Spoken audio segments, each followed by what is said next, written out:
Hopefully, we'll be able to pull her in as soon as possible. So, if you guys would like to take a quick moment, and were you just not in the chat? No, she wasn't. Or I don't know. All right, but you can hear us now. Okay, cool. All right, perfect. So, basically, you guys are traveling from town to town. You guys may or may not know each other. I'll leave that up to you. But you've been at least walking on the same path and kind of a cluster because there's safety in numbers for a little while now. We'll call it like a day or two. If you guys want to go round table real quick and introduce your characters, you can feel free to work work your backstory cards into your actual backstory, or you can try to bring them in as you feel fit. You know, maybe the micro penis doesn't reveal itself until later in the story. That's up to you. But we'll start off with Chris. My name is Captain Mozzie. I was a pirate captain of the Seven Seas, and I was world renowned. I was known for being awesome at sex. Thousands upon millions of women would try to seek me out just for this sex. So good, we got visited by aliens from the moon. And they gave me huge popcorn nugs of hairy alien weed as a thank you for the great sex. And it was going great until he showed up. That's right, Batman. He was so jealous that he burned my ship and left me ashore. I then met up with these fools and we just been getting stoned. So that's why we're traveling together. We each got a little something something. And I'm kind of a bluish color with wavy hair that he always tries to get a little gust of wind going so it looks like it's flapping in the wind. And I have a -1 charisma, so he's going to be very leery and always ogling. Because he just lied about being awesome at sex. I take it. All right, Captain Mozzie. We'll move down to Sean. Who are you playing tonight? Ooh, I am playing Olash Fukenhack, Mr. Fukenhack to those who know him.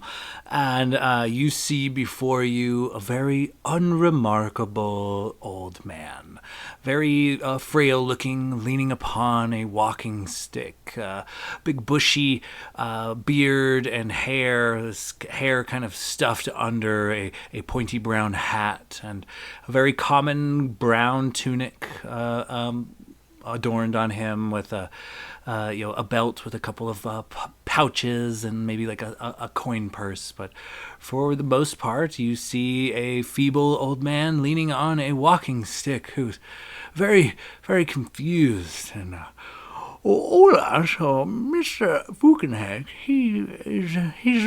I've been looking for my manservant Claude. He up and disappeared, and I have not been able to locate him. He makes the best eggs. I just simply cannot survive another year in this world without Claude and his masterful hand at creating fantabulous dishes of primarily egg-based. Aside from that, I've been pretty out of pocket lately, and so I've kind of been selling some of my wizard supplies and gears and things, and well, I don't suppose any of you needs to buy some black tar heroin. Very strong start, sir. I guess we'll move down to Brian for your debut. Who are you playing tonight? Move be playing a half-orc monk called Anthony Hopkins.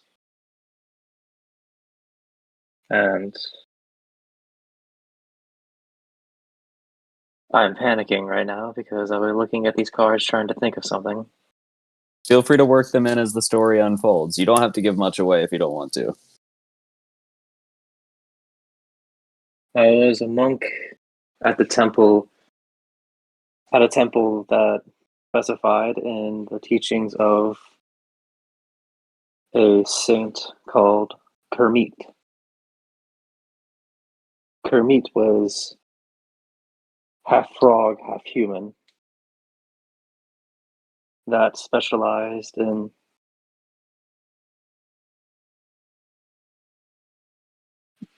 healing.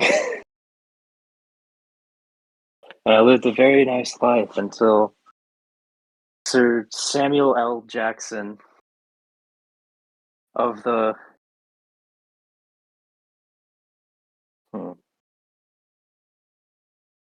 of a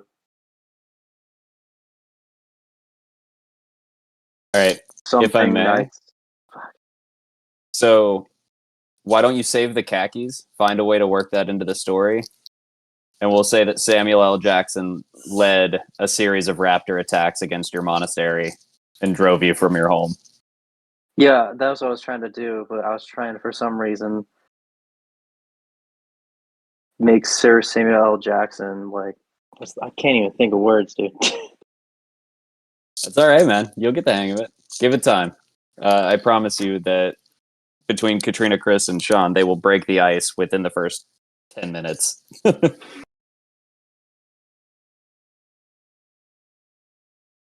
Sir Samuel L. Jackson led raptor attacks against the temple, causing me to flee and look for a way to save my temple and save the religion of Saint Kermit the Frog. And that is the story that is the backstory of Anthony Hopkins. I like Chris's recommendation. You're a monk from the Order of Khakis. So they all run around wearing khakis. Yeah, instead of monk pants, you just have khakis. Still shirtless, prayer beads and everything, but nice slacks. That's funny. All right, that brings us down to our last character. Who are you playing tonight, Legs?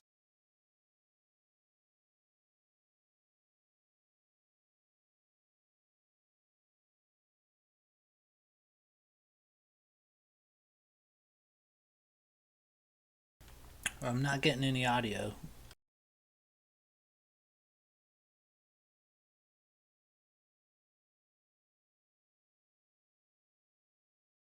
One sec. It's reading that your mic is off.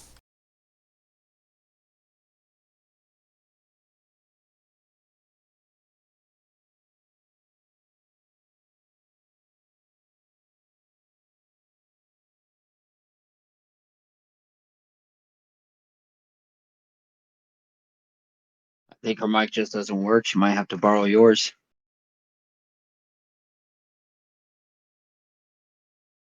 Yeah, maybe. I thought I saw the mic just turn. I've seen it mute and unmute and still no sounds coming out. So whatever mic she's using, if it's like the one on the headphones, it's just not picking up. Yeah. Unless it's a fancy mic like mine where you can just mute it without having to use the Discord. Mm-hmm. You hear that? Yep, you're coming through now. Oh, wait. It might just be because I'm sitting next. Try what again? You're coming in, you're just real weak, real low. Yeah, she's picking up on mine. What you might have to do is just use the speaker on your computer. And we'll just have to. Or I can just talk louder. Yeah, I mean, I can leave my mic on. You can talk louder. That works. Or I can leave it on my computer. Let me try that. That might be better. Sorry for the technical difficulties, boys. This is why I said I didn't need to play. I feel like a huge dickhole in a pile of poop. No, we'll just blame Dakota for it. I mean, that's what my plan was anyway.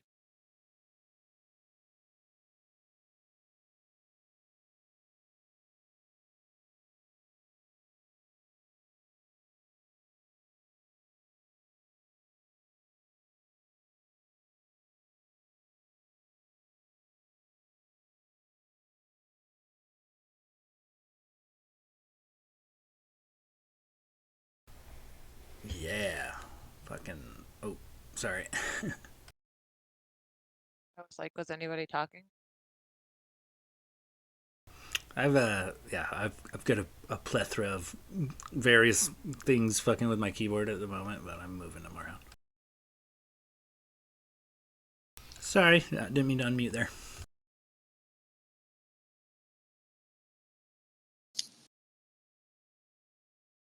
All right, so it looks like it's not going to work on just my computer. So I guess, yeah, you're just going to have to talk loud and listen on your mic. We'll roll with that. But all right. Who you playing tonight, Legs? So are you wanting me to talk so they can hear me in your phone? Yeah. Am I talking loud enough? Can you guys hear her? Loud and clear. We can hear.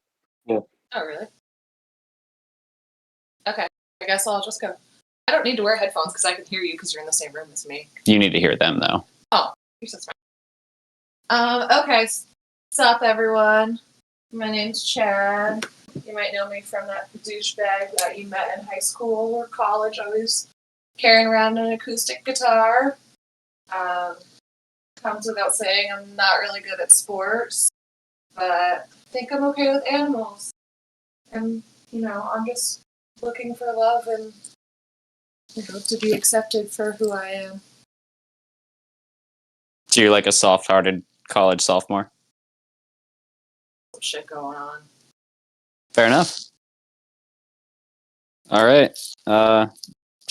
So the four of you ragtag misfits, I guess, are walking down a trail, and off in the distance, you see what looks to be a cart parked off to the side of the road with a shorter, hairy individual who seems to be kind of setting up shop, unrolling a series of shelves and placing various wares and everything out on the cart. How would you like to proceed? I assume we're traveling like on foot down this road to this point. You are. Unless you have other means of transportation via your class or whatever, but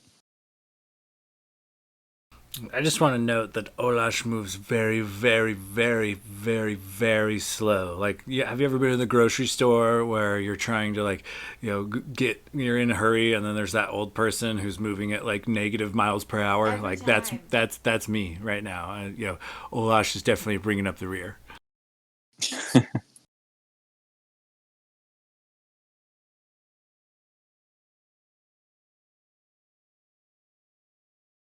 Oi, you reckon he's got anything worth stealing?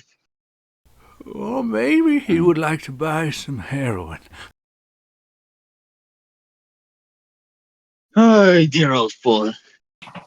Nobody wants your heroin when they got better quality just a town over. Olash puts Make the it- kilo maybe I back can in his get- pocket. what'd you say, B? Maybe I can get different clothing besides these khakis. Aye, they've got some holes in them.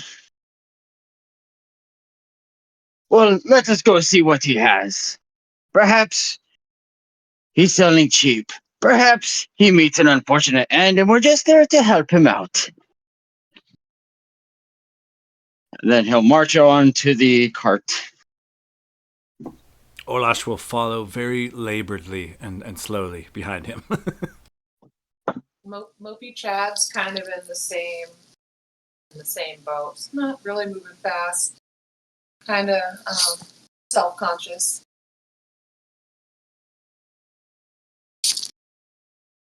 And I assume Anthony Hopkins is following as well. Well, I mean, he's not lagging behind like the others, but he's Marching with purpose to get out of your khakis. marching with purpose to get out of my khakis, seeing all the damage from the raptor attacks.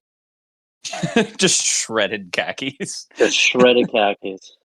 All right. So as you guys approach the shop, a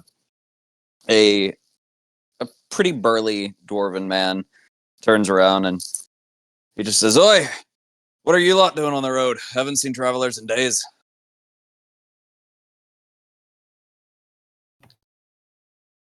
Just running around, fucking off. Well, fucking off's what I do best. Second best, anyway.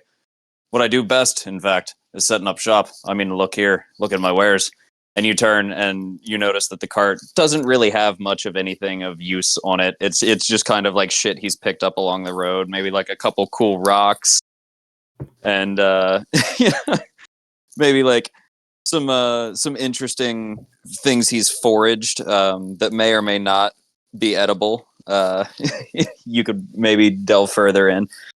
There is a what looks to be like a surprisingly ornate box, though, on his cart, and he just kind of looks back at you eagerly as he gestures toward the cart. Right? Kind of get up on his little tippy toes and look for a guitar pick and just completely ignore anything else that looks like it may be good. He's gonna look around, kind of rummage through a couple sacks, and he's just gonna come back and say, "Well, I don't have a guitar pick, but I've got this clamshell. That's kind of the right shape." And he'll hold it up. Chad just kicks his toes in the dirt and say, "It's okay," and kind of just look at his group, all sad and mopey. Well, you're all right, mopey little lad, aren't you? Right? You got a bunch of shit here. You know, normally music makes people happy, but it really just makes you seem like a douche. Is that Wonderwall you're playing? Nah, should be playing Freebird. Just wailing on an electric guitar, or sorry, an acoustic guitar.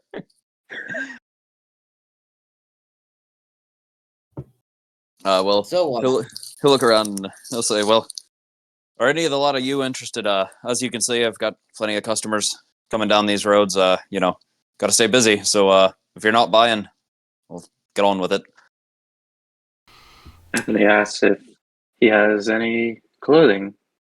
Clothing. Let me see what I've got here. And he rummages around again, and luck is not in your favor, guys. But what he does grab, he reaches into a box and he says, "Well, I can't say that I've got any better pants for you, so you might just have to stick with the breezy khakis there. But what I do have," and he pulls out this ring.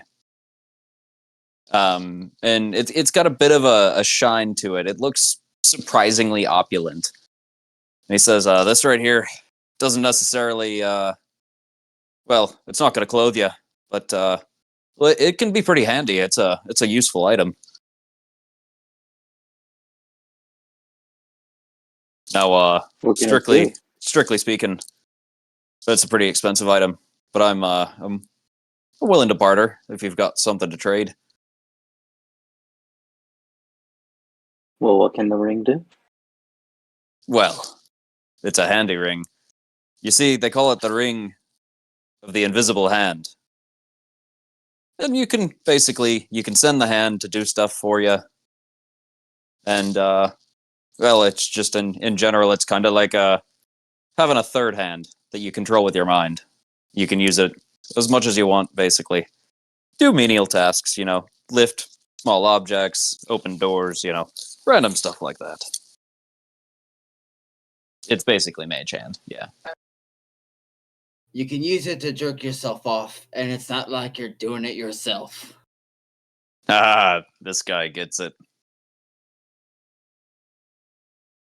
Oh, Yeah, it's like one of those products where you don't tell people that they can do that with it, but we all know what you're going to use it for.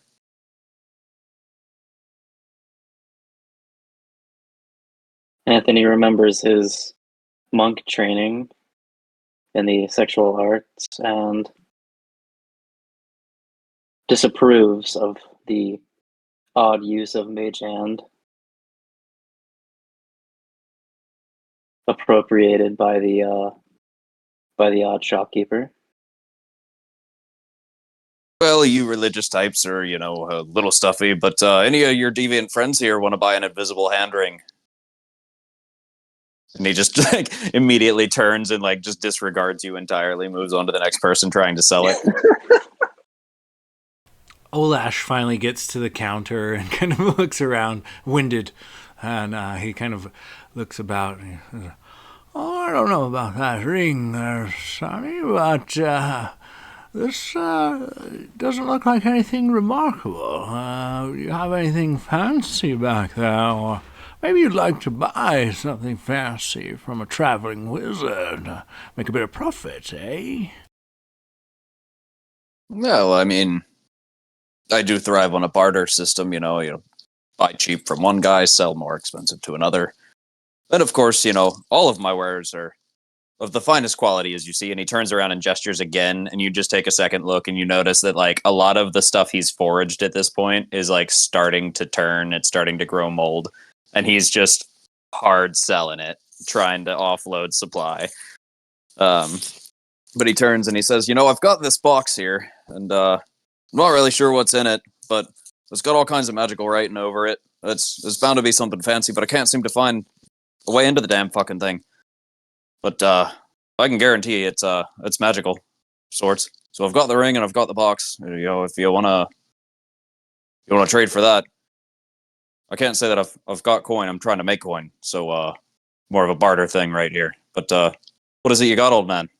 Oh, perfect. This is an excellent business opportunity for us both. And I will give you 1 ounce of the sweet Mexican black tar heroin for both your ring and your box. Now, this 1 ounce can be broken down into eighths or even single grams, and using the metric system and a bit of hustle, you should have been able to generate roughly 1,000 gold pieces, and you will have repeat customers.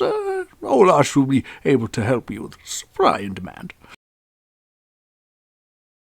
His eyes light up,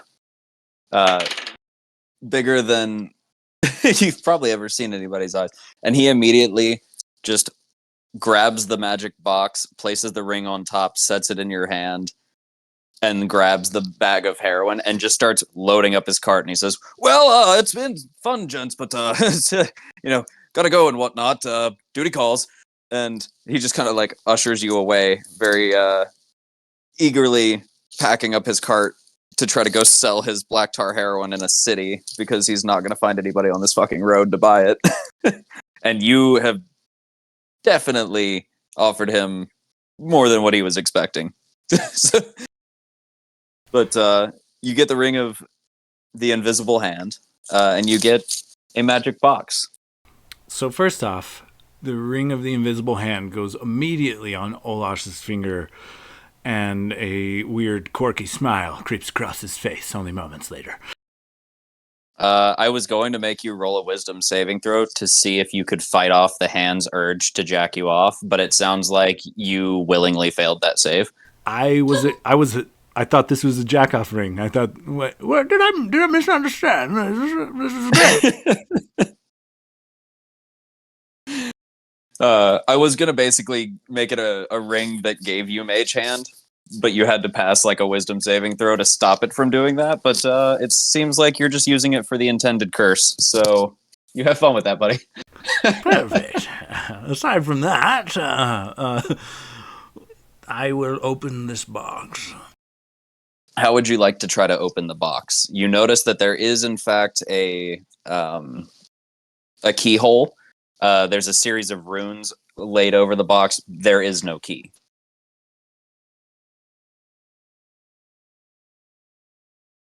No key. Okay, and so it's definitely locked then.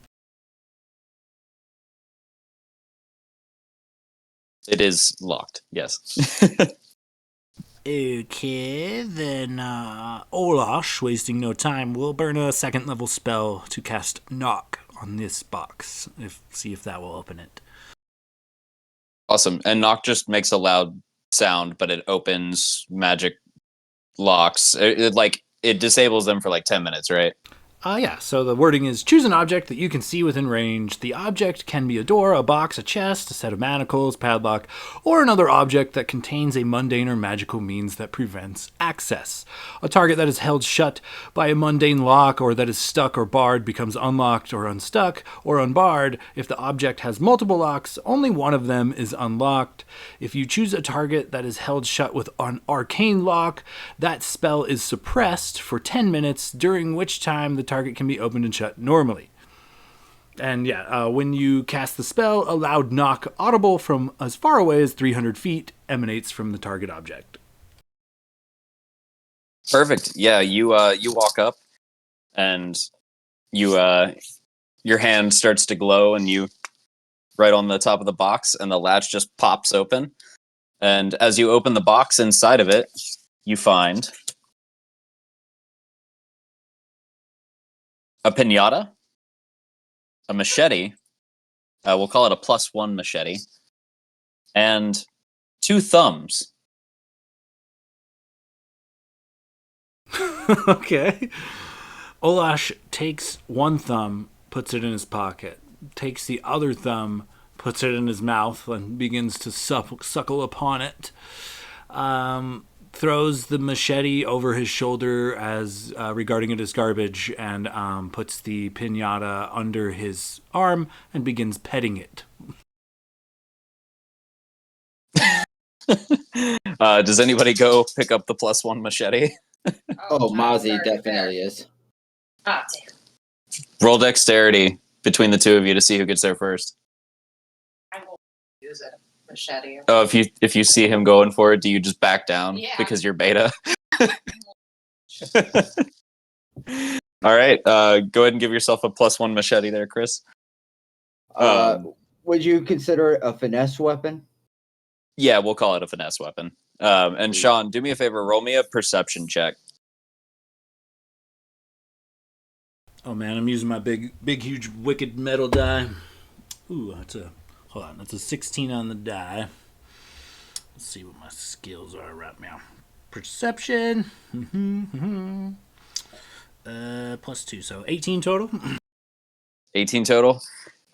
You notice like a strange scurrying kind of like crawling noise coming from within the piñata.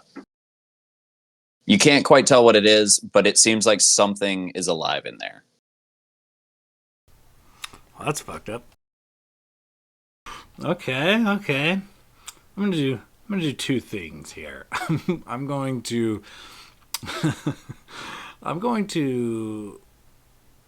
walk. You know what? Actually, this is fucked up.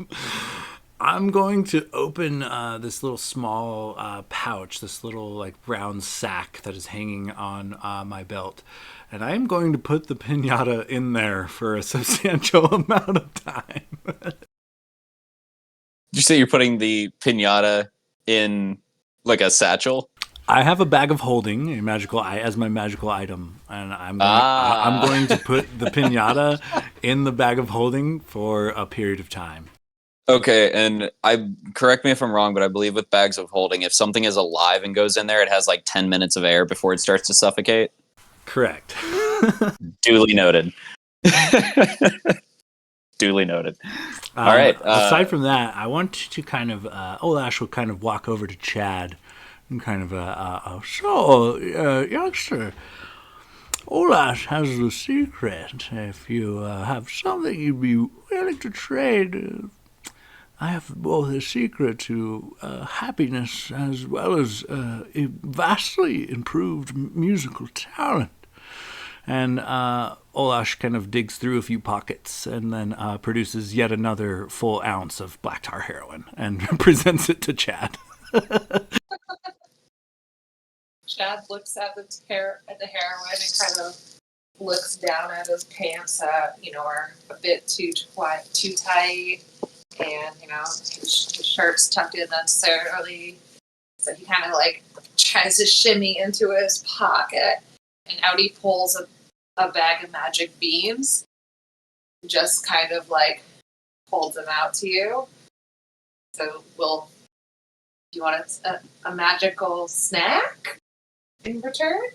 Maybe you'll grow somewhere on your body or height. I don't know. Olash immediately, holds a hand out, and gets excited. Oh, I love Werthers. They're delicious. Everyone, please.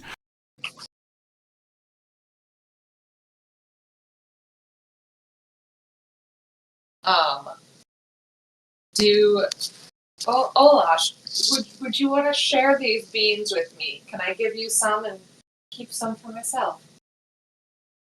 I would love a bean, a single bean. Werther's original flavor, please. Okay. You have 7 beans. So, I have 86-1. yeah, Olash, give yourself a magic bean. And Katrina, you have 6 remaining.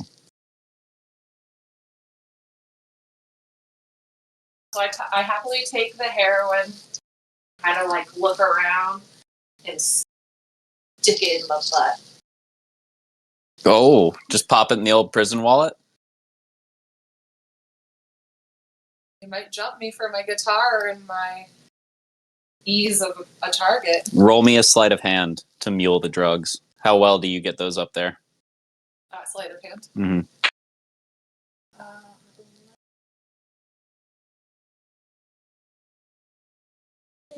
14. All right, that's enough. Yeah, you shimmy a little bit. It might be a little uncomfortable at first, but eventually the sphincter gives in, and you just pop those right in. You are now muling drugs. Duly noted. Anything else you guys want to do before you move further down the trail?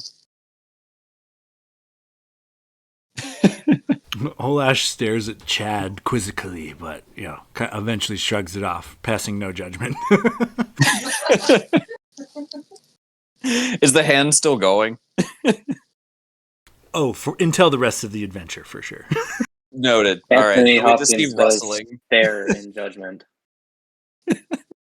Yes, the silent, religious monk who's just like, oh God, all the sin. All the sin. I mean, in the last couple minutes, you've witnessed multiple drug deals, a man popping drugs into his anus, and an old man who has just continuously been getting jacked off by an invisible hand. So, Oh my god. You missed that? That's why Sean bought the ring. I was going to make it a curse, and he just decided to use it. Not a curse, it's a blessing. Like a magical fleshlight. Basically. All right. I assume you guys continue down the path then? Unless I have objections. Oh, yeah. Following the pirate down the path, I imagine. Sweet. You guys move down the path. And you guys come across what looks to be a sorcerer. He's got all of the main components that a sorcerer would have. He's got a nice hat, nice long robes, very ornate, opulent scepter in his hands. His robes are absolutely like glamorous. I mean, it's got gold and silver trim and filigree, and it looks like somebody took a great deal of care with making his clothes. And he turns around when he sees you guys coming up and he says, "Hey y'all, how you doing?"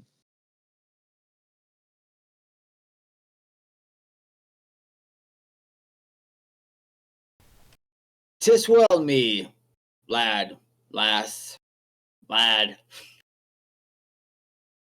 'Tis well. That's fine. I don't take offense to that. I mean, with the robes and all, it's kind of hard to tell. A little ambiguous in this form, but I'm a man. Yeah, my name's Lance. What So what brings you out of these parts? Oh, just seeing which whores we find in the next town. Whew. Well, I'd be barking up the wrong tree if I came along with y'all, but the next town definitely has some whores in it, that's for sure. I'm a bit of a whore myself, but probably not the one you're looking for. And then he just kind of eyeballs you, and then he looks over at the half-orc in his shredded khakis and says, now those are some muscular thighs. My goodness. And he immediately walks over and just starts kind of like inspecting you, almost like walking in a 360 around you there, Anthony Hopkins.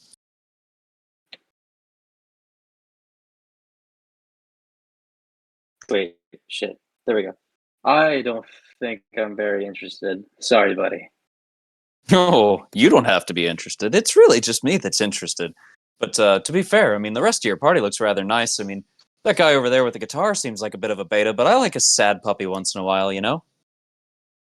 Nothing sadder than the guy that's getting his dick jerked off by a magical hand.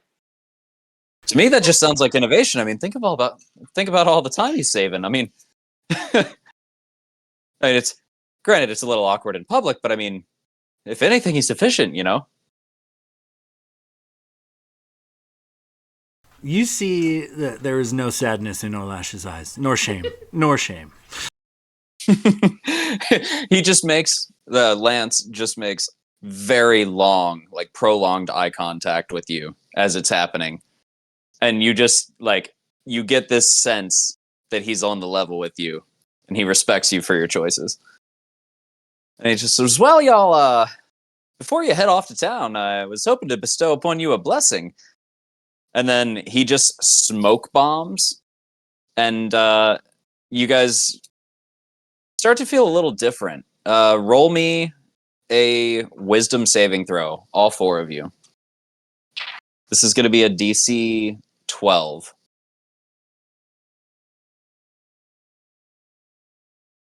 13. All right, you pass. You're good. Nothing happens. I don't make it a 12. Damn, I'm usually really good at these, but I rolled shitty, so I ended up with a 9. It's a wisdom saving throw, so D20 plus your wisdom save. Oh, that's how. Okay, there we go. All right, so you're good. Chris is good. Sean, you said 9. 9, yep. That's a fail. A 12. A 12. If it meets, it beats. I believe I said DC 12. So, Sean, you have been turned gay. You just ran into Lance. He's a gay sorcerer who turns everyone gay, according to the card. But everybody else passed their save, so maybe that hand just it takes a little bit of a different connotation. Oh no, I go hard in the paint in this. You just see the robe moving faster now. I remove the thumb I was sucking on from the bag. I spit it out, and I immediately turn to Captain Mozzie, and I'm like, "Oh, hey, how are you doing? I heard you're a good sex machine there, fella. You wanna come sit on old Ash's lap and talk about a few things, huh?"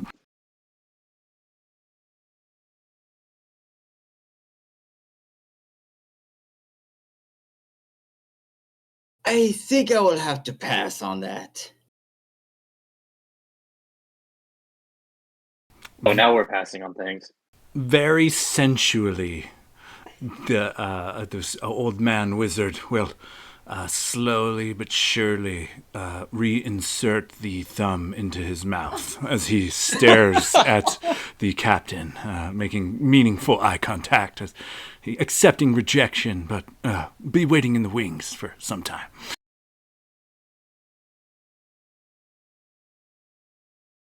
I was definitely waiting for him to put it in a different orifice, but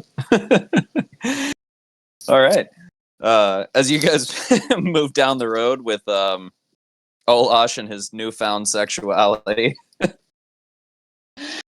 You guys come to a fork in the road, and there's a sign. You notice that basically points either left or right. If you go to the left, it's going to take you to the small town of Merkmeyer. And if you go to the right, it's going to take you to the Meadowbrook Festival. Do we know what the Meadowbrook Festival is? So,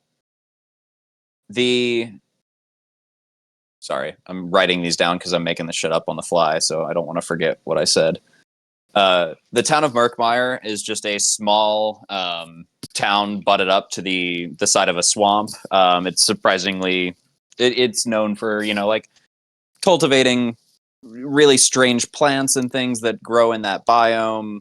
It's kind of like a town that thrives on both like farming and trading, things like that. And then you guys would also know that the Meadowbrook Festival is basically when a series of different towns come together to meet along this very large meadow, where they basically gather to drink and party and play games. And it's just a general festival. It has all the festival things, random food vendors and people selling wares and a large variety of people just dancing and celebrating.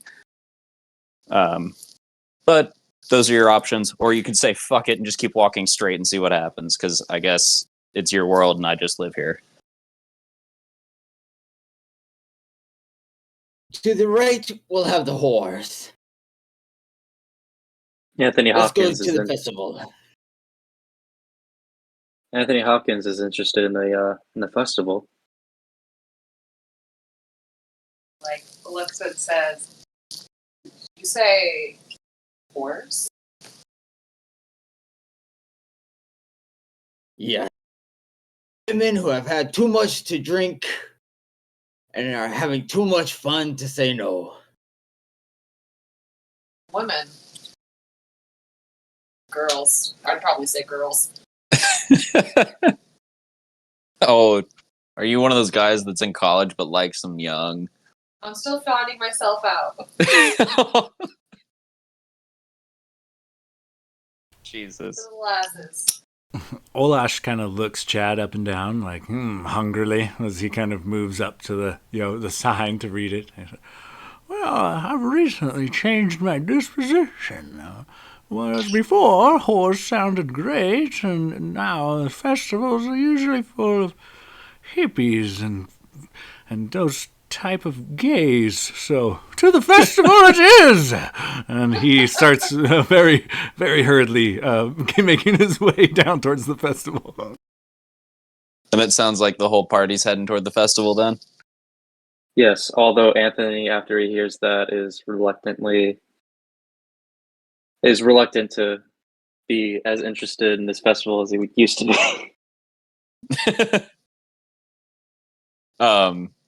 Sean, we'll say that enough time has passed now that you would know as a wizard with your bag of holding that if anything was alive in there and it did need air to breathe, it's dead. We'll fast forward. You guys travel down the road. We'll say you encounter one more situation before you get to the Meadowbrook Festival. You see an 8-foot man smoking a 6-foot bong. How would you like to react? May I join him? You're more than welcome to approach him. How do you approach him? He's just sitting there, and you see this almost like Slender Man-esque body. Like, his arms are a little too long, his torso is a little too long. But aside from that, he just looks like a normal dude. He's got long hair, like long brown hair, green shirt, brown corduroy pants, and basically just looks like Shaggy. Okay. What would I do if I wanted to come up to him and ask what is he smoking? Like, Zois, man, you've never tried this before? This is flay leaf. Yes, a monk going to monk first time out of the temple wants to experience the joys of life without the deviancy of sexuality. Oh, man, well, this stuff, it might put a little tar in your lungs, but it won't tarnish your soul, you know? May I roll for deception? What are you trying to deceive him of? Or which one is rolling for bullshit? Calling a lot of shit. Oh, like you're wait, Trying you're to trying see if it's something that'll be like Oh, you're hurt trying to my gauge player. like if it's gonna fuck you up if you hit it? Yeah. Gotcha. It would be insight. Okay. May I roll insight? Sorry? Say Insight, yes. Sorry, two different people are talking. Sorry. Say Okay. yes to your brother. What kind of roll would it be? You roll a d20 and add your insight bonus. Okay.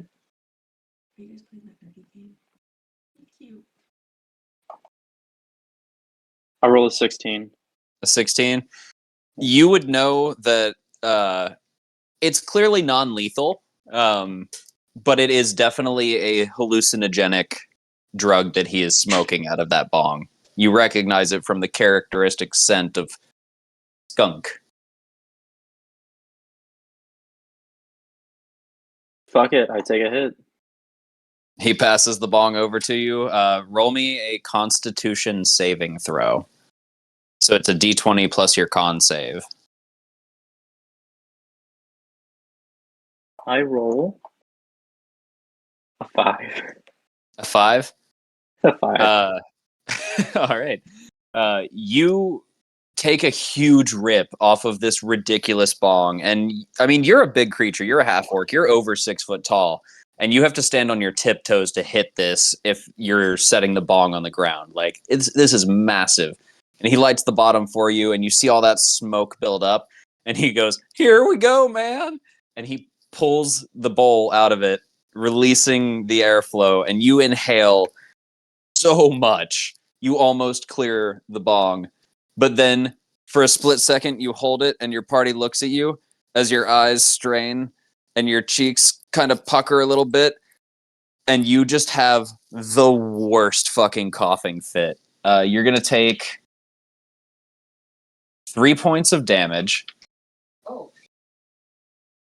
from the amount you're coughing. Like, you're hacking up a lung. And I'll get back to you. Is anybody else engaging the 8-foot man with his 6-foot bong? After watching the monk trying to experience life take his first bong rip and completely just fail. I mean, achieved the whole doing drugs part, but is currently like falling over, coughing.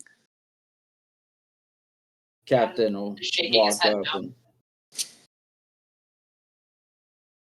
go ahead. Oh no! All Chad was doing was shaking his head. No.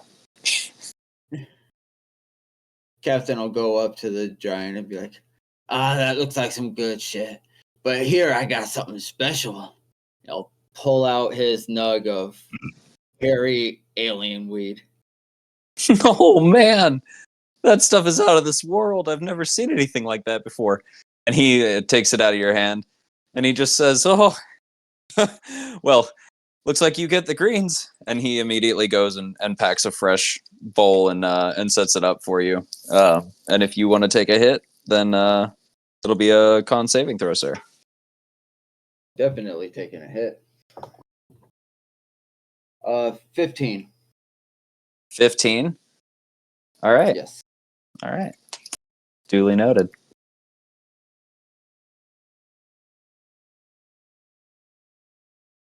You do not hack up a lung. He packs in that Haley Aryan weed and puts the flame to the bowl, and you pull the same amount of smoke into that chamber, and he just says, "Let her rip," and pulls that bowl out, and you inhale the whole thing, clear the entire bong. You look at the party, you look over at your companion, Anthony Hopkins, as he's dying on the ground and doesn't understand what's happening to him because it's his first time doing drugs and he did it wrong. And then you just blow it down toward the ground and look at them triumphantly. One moment. Is there any conditions I needed to add? Not Or yet. okay, okay, I'll just get making sure. there.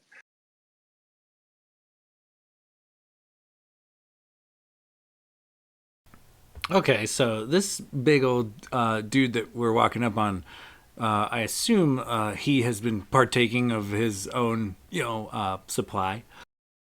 Oh yeah, he was smoking when you walked up, and he basically just repacked it for you. And so at this point, has with a couple of fatty rips going through there, has the bowl been cleared? It has been cleared. Yeah. Olash is gonna walk up to this The guy. captain just walked up and completely wiped it out. Olash is gonna walk up to this guy and kind of be like, "You look like you like the leaf, boy. I got something for you, strongest you ever seen." I'm not going to show him that it's heroin, but I am going to pack a bowl of heroin for this guy and see if I can take him to take a bong rip of it. Are you trying to do it deceptively? Are you trying to fool him? Or are you trying to sell him on it or offer it to him? That's a good point. I think I'm just gonna insinuate that I've got some really good stuff, and I'm not going to let him inspect it or show him. I'm just gonna, kind of, make sure he's at the head and kind of pack the bong and maybe use a cantrip to light my finger on fire as I hover it over the bowl. You ready now, Sonny? Don't be a pussy now. Yeah, roll me a deception check with advantage, because he's high as fuck, and the fact that you're lighting it with your magic fire finger and everything, and also just basically called him a pussy. Deception with advantage.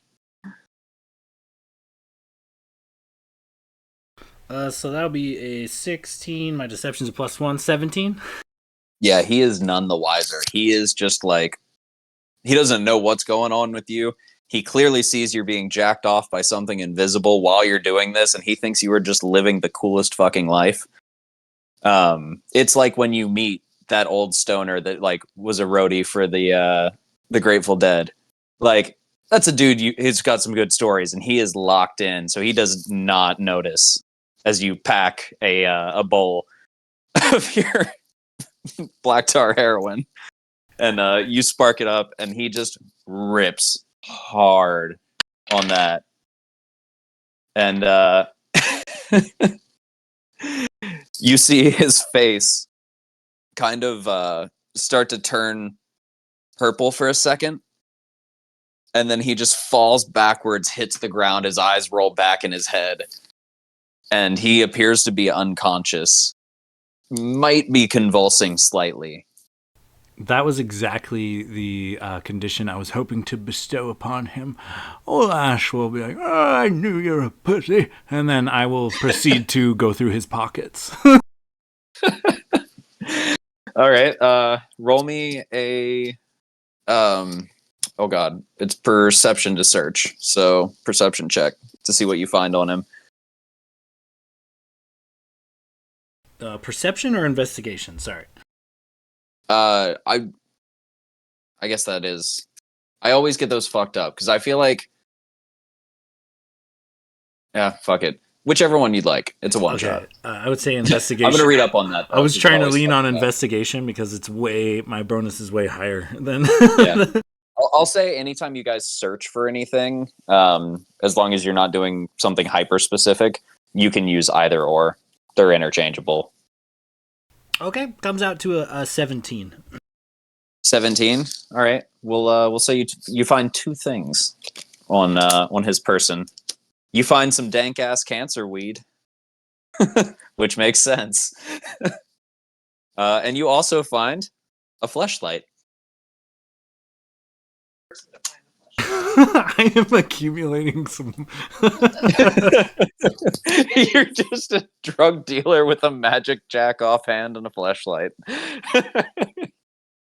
So, okay, I pocket the buds.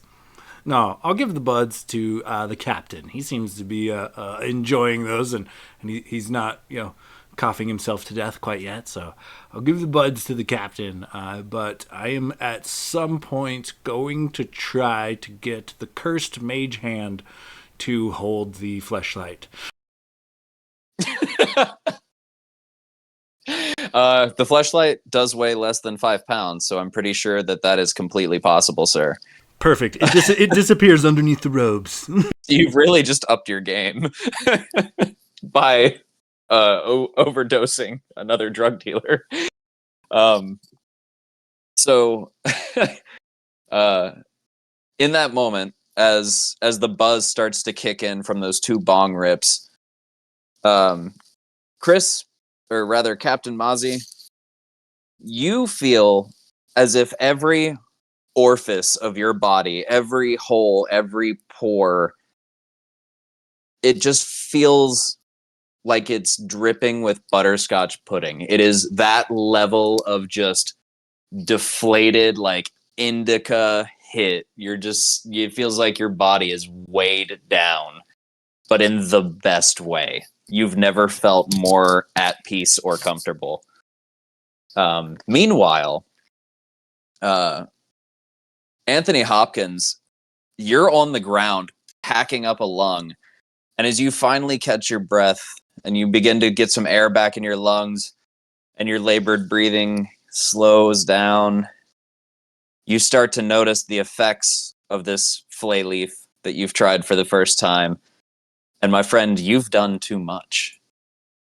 You start hallucinating and you get visions and you see your family being burned and slaughtered before your eyes.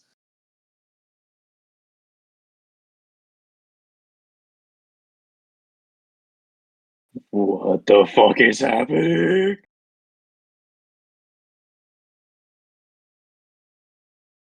Oh no, it's cool. Oh shit, he's having a bad trip there, fellas. Chad, play a douchey song, calm him down.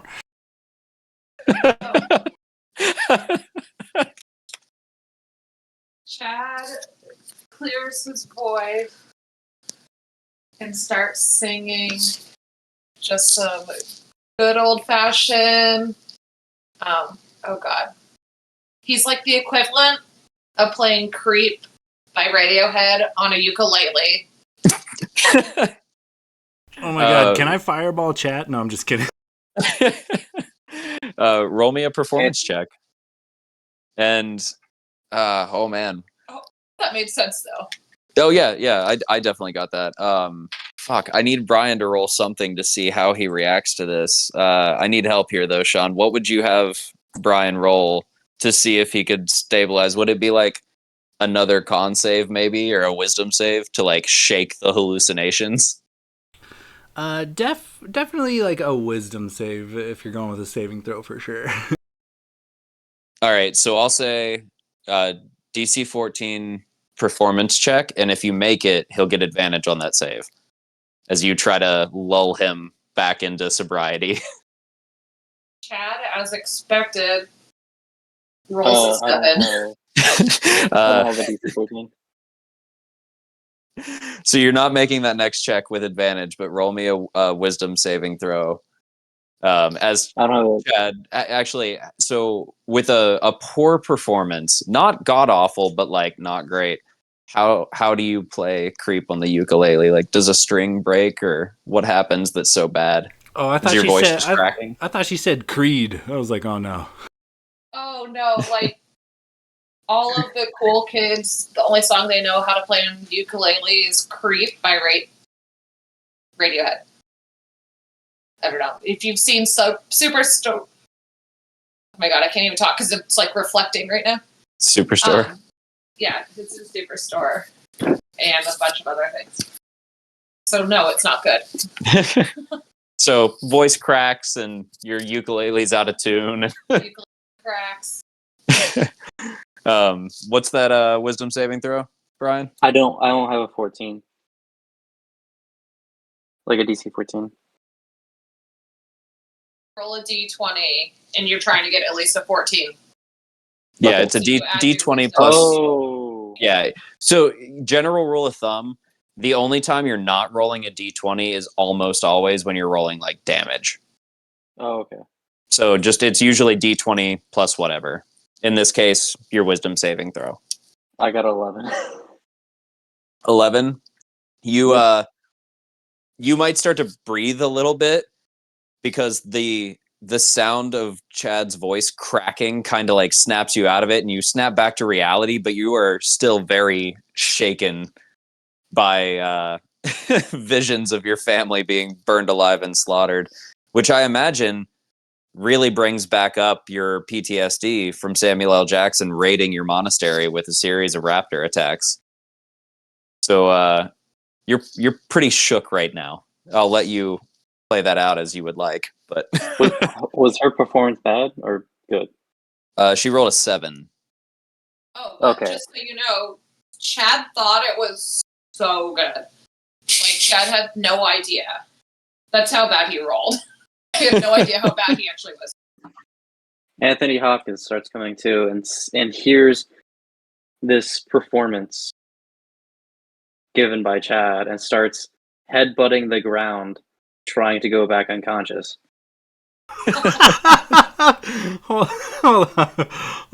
Olaf is. Sorry, that was funny. I wasn't ready for that. Olash. God damn it, Chad! What the fuck did you not? And I walk over to this kid and I pull the pinata out of my bag of holding and I give it to the half-orc monk so that he can maybe try to soothe him with it somehow. Maybe make like actually, I'll bring it over there, and I want to actually use intimidation. Like, you better man the fuck up right now, Sonny. As I hand him a pink unicorn, fucking like pinata, so I'm totally sending like mixed signals, like really hard. All right, roll me an intimidation check. Brian, when he hands you the pinata, what do you do? That's a 17. I start Noted. spooning the pinata and hoping that it will bring me back to my sanity in my high-ass state. Okay. So, Sean, with that intimidation check, you're basically screaming at a man who's having a panic attack to quit being a pussy while handing him a pinata. Brian, roll me just a flat strength check. Or actually athletics. We'll call it athletics. Okay. I feel like as a wizard, when he's like yelling at you to not be a pussy, like in your like hallucinogenic state, you would see some shit like from Lord of the Rings where like Galadriel is like, "You would have me take the ring," and it's all like warping and super dark and shit. I rolled a 12, and by the way, every time he uses that old man voice, I just think of the fucking Dan Cummins bit where he does the old Western. He's like, Yeah. Margaret. Yeah, Margaret. I have anxiety. I see no reason to Anxiety. harvest. I see no reason to harvest the wheat as I am. I've been crippled with anxiety. My anxiety is through the roof, and the wheat gives me no pleasure. Due to my gluten intolerance. Due to my gluten intolerance. So fucking great.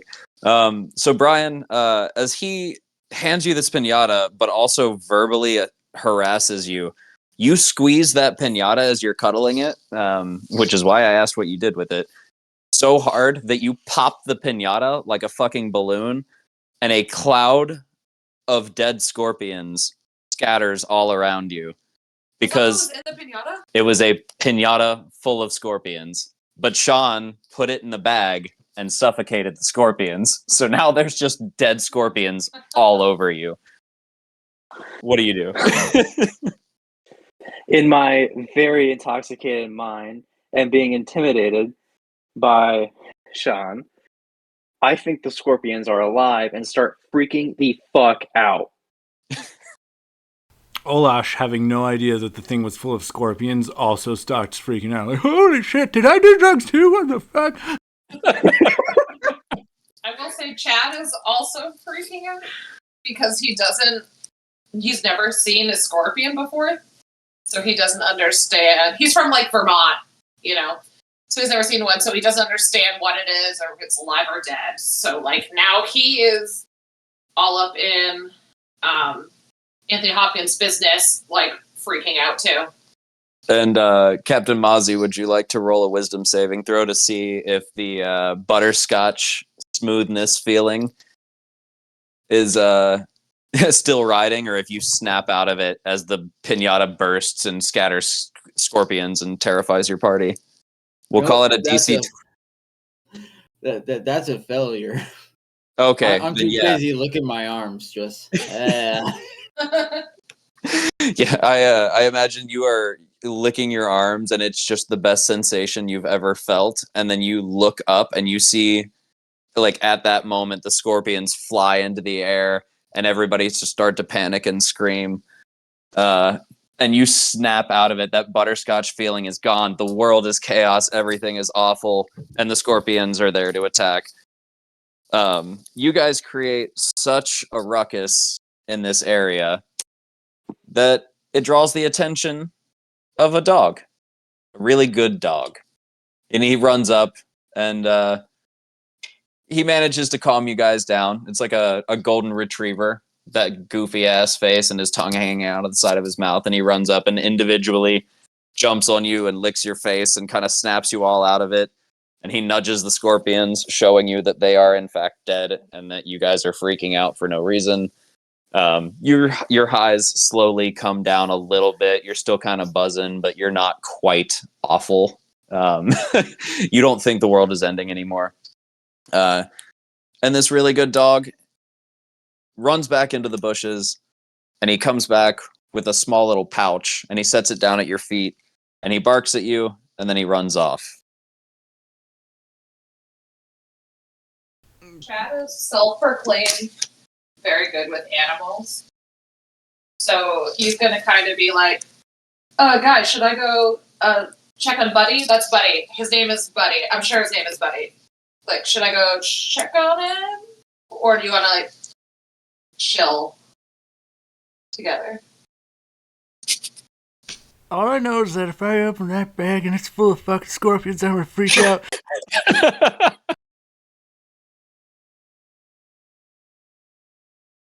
Fucking voice. I go after that pup, and Captain will bend down and pick up the bag and open it. Inside of the bag, you find a box. Who's running after the dog while he checks what's in the bag? Chad. Just Chad? Anybody else? We know Olash can't run. Olash does not move fast ever. Mystified by its healing properties to get me out of the catatonic state, I also go with Chad. All right. So Chad and Anthony Hopkins, you can each roll a survival check to see if you can track the dog, or one of you can roll with advantage. That's up to you guys. I rolled too early. We can re-roll. Is it something good? Yeah, I'm going to keep my roll. All right, so Brian, roll a survival check to see how well you track. 17. 17? Yes. What'd you I get? had like 23. Oh, damn. Yeah. You guys see immediately tracks in the dirt. You see patches of brush kind of swept aside. And you follow this dog back to what is basically like a den he's kind of made himself. There's like a rocky outcropping where there's a little bit of cover, and it looks like he's brought in blankets and random trinkets and everything that he's found. And he's just sitting there, happy and panting like a good boy, welcoming you to his home. Flashback over to Olash and Captain Mozzie. As you reach in and you find this box, it's just a simple box inside of this satchel. It's held together by a latch, but there's no lock on it. It doesn't appear to be anything of note, really. Pop it There's open. no reaching or opening the box for Olash. He's scorpion scared at the moment. He's just kind of looking at it. he stares at it, and then he stares to the captain, and then he stares at the box, and then stares back to the captain, just kind of waiting for him to figure it out. So since it's established canon that you're constantly being jacked off by the invisible hand and your new fleshlight, was that happening the entire time you were having a panic attack with the scorpions? And if so, how did you feel? Somehow, some way, the panic and terror just seemed to improve the end game and the overall climax. It was wonderful. Really up the thrill level. All right. So as you pop the box open, let's see here. All right. You look inside and you find this very shiny rock. And you also find what looks to be a leather belt with a nice like copper clasp. And you get the impression that these are something special. They're nicer than you would have expected. They're not in any sort of particular, fancy box, kind of a mundane box. These items look too nice to be in a box and a bag like that, almost like they were disguised in shabby containers.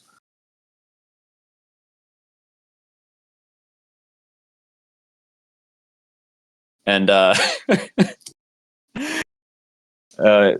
believe it was Captain Mozzie that opened it. Captain Mozzie, your eyes roll back in your head, and all of a sudden your consciousness lifts from your body. You see your body beneath you, this out-of-body experience. You look down at yourself, and you see this celestial form. You're almost made out of stars. And then all of a sudden you you raise up into the air. You fly up through the clouds into the stars. You're out there. Out in space, and you just hear this sultry voice coming from this other kind of starry form in the night, and he just says, "What's up, man?"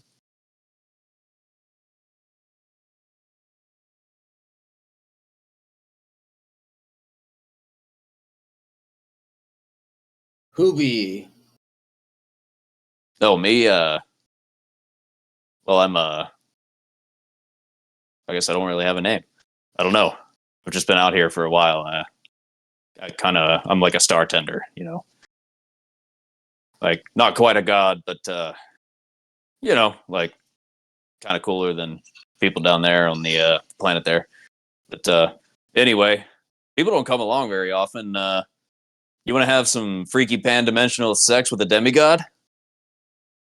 And you get you see this starry form kind of give you finger guns.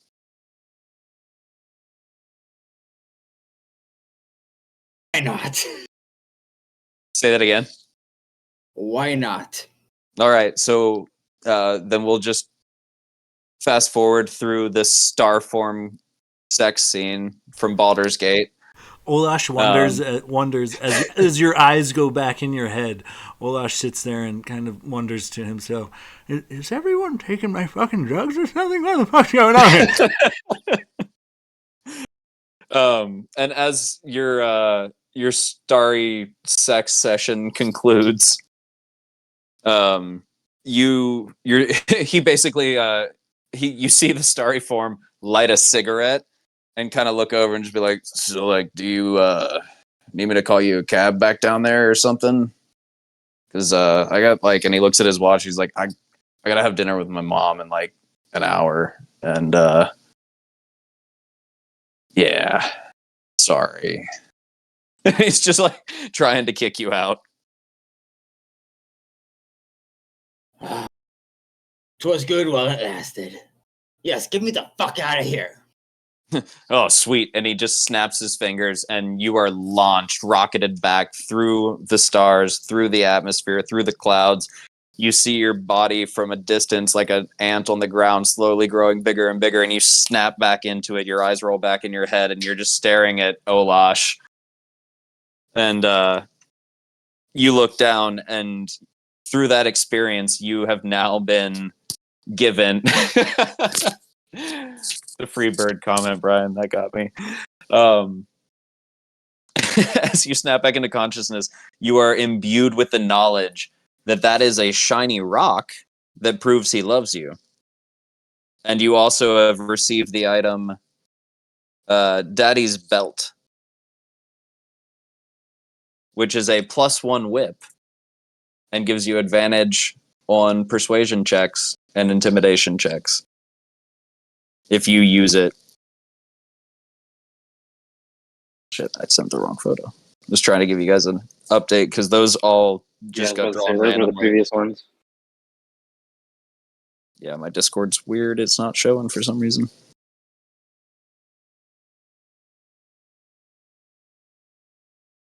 Then wipes a tear from his eye and says to the rock, "I love you too." As he tucks the whip away and walks on, just eyes gazed upward. Olash tells the captain, "You stay out of my stash too, you fucking hippie."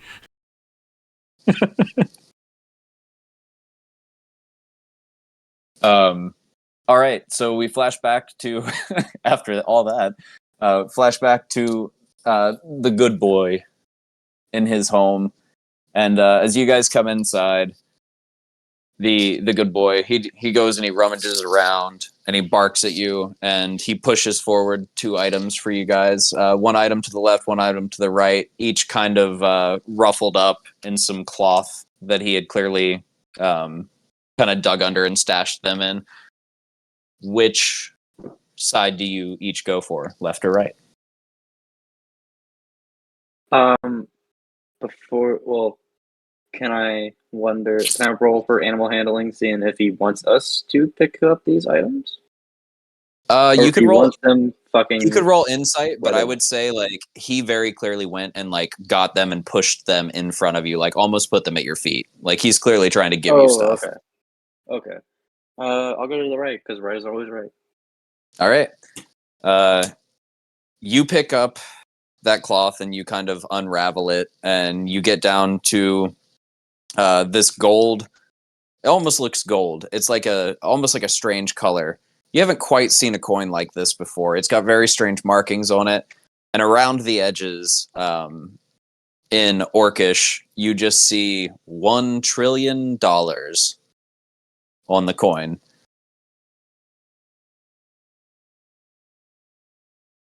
And I assume that Chad goes up and rifles through the other pile.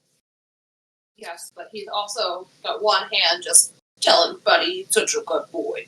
Oh, I like that. All right. So yeah, with your right hand, you're giving him the scratches, but with your left hand, you're seeing what he brought you, and you got a fortuitous turnip harvest. You just got like a fuckload of turnips, but they're really nice turnips. Thanks, buddy. Tuna porter? Yeah, he's been hoarding turnips. Really nice ones, Turnips. apparently. Oh, I thought you said tuna porter. I was like, what the fuck is that? Oh, turnips. Okay. So I almost forgot my name. So Chad realizes that this is the longest time he's actually ever spent with Anthony Hopkins, and he's kind of over it. He's realizing that he might have to have one-on-one bro conversation if he stays there too long. And he knows that the group is going to find their bitches.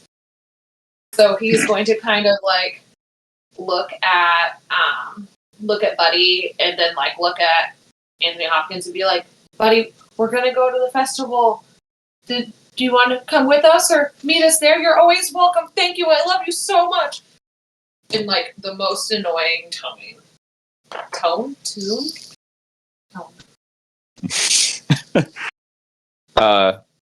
Buddy wags his tail and lets you love all over him, but then when you kind of stand up and you're like, all right, like, come on, like, do you want to come with us? He just kind of like barks at you, and then he runs over and he curls up on what would very clearly be like his makeshift bed, and just kind of like nuzzles down, and clearly like he likes his home. He wants to stay. Well, I'm probably gonna give him like rations or something out of my backpack, but it's a one shot, so we don't need to deal with that. Yeah, so you walk up and you give him some like jerky and some bread, maybe some nice sharp cheese, stuff that a good boy can have. Yep. And then I give him a good little sniff of my hand in case he wants to find me later, and I start going back to the boys. Duly noted. Anthony Hopkins, mesmerized by the dog's generosity, because with how dumb he is, he honestly believes that this is $1 trillion or $1 trillion gold. Yeah, that that negative, or sorry, that I guess that 8 to intelligence, you probably really would be like, oh fuck yeah, 1 trillion coin, or like one. It says $1 trillion, and it completely goes over your head that dollars are not the currency of this world. He honestly believes he is a trillionaire right now, and he's mystified by the dog's generosity. And he also gives jerky and like some rations out of his backpack to the dog as a offering, and proceeds to follow Chad out of the place, out of the home. Reapproaching the group, they probably just hear me being like to the dog.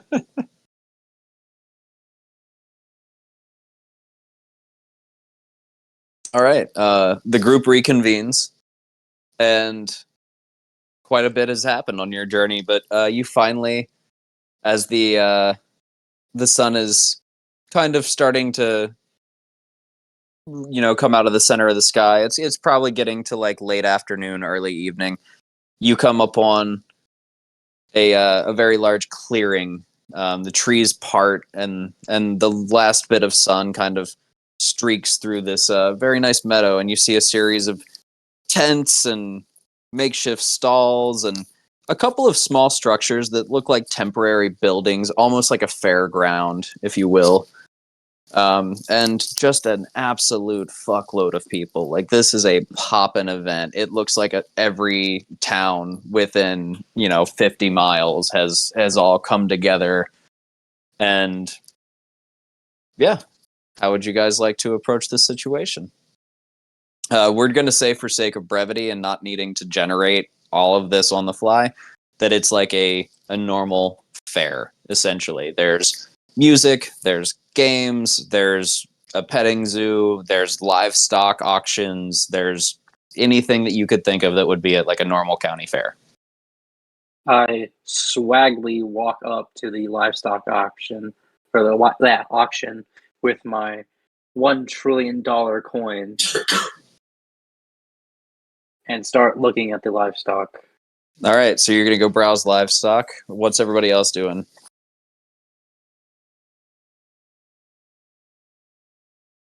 Captain is going to go up to the first woman. Hang on.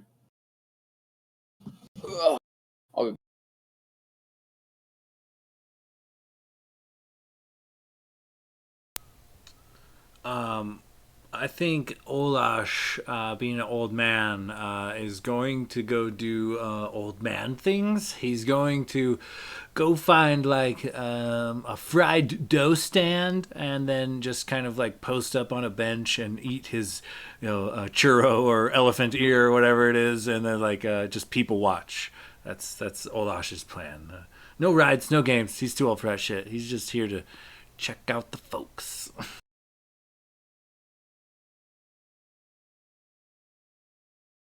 Chad kind of put his ear to the ground and see if he can find some live music with the hopes that it might be next to that ride where couples sit in like the swan and they go through the water. Oh, the It's Tunnel of Love. So you can, just check out what the looks of the guys that the girls have been settling for at this fair. Are you becoming an incel? Sex with myself. All right, so you hang out by the Tunnel of Love. My sexual status is TBD, but I'm curious. I mean, I'm no like gay old man, but Hey, Arizona. couldn't hear me. Your hearing aids were turned down. And Captain Mozzie, what was it you said you headed for? I think you cracked up a bit, and I think I might have missed the second half of that. Yeah, I said, I go up to the first woman I see and say, "Pardon me, would you mind if I fired me cannon through your porthole?" Roll me a persuasion check with disadvantage. Give him advantage.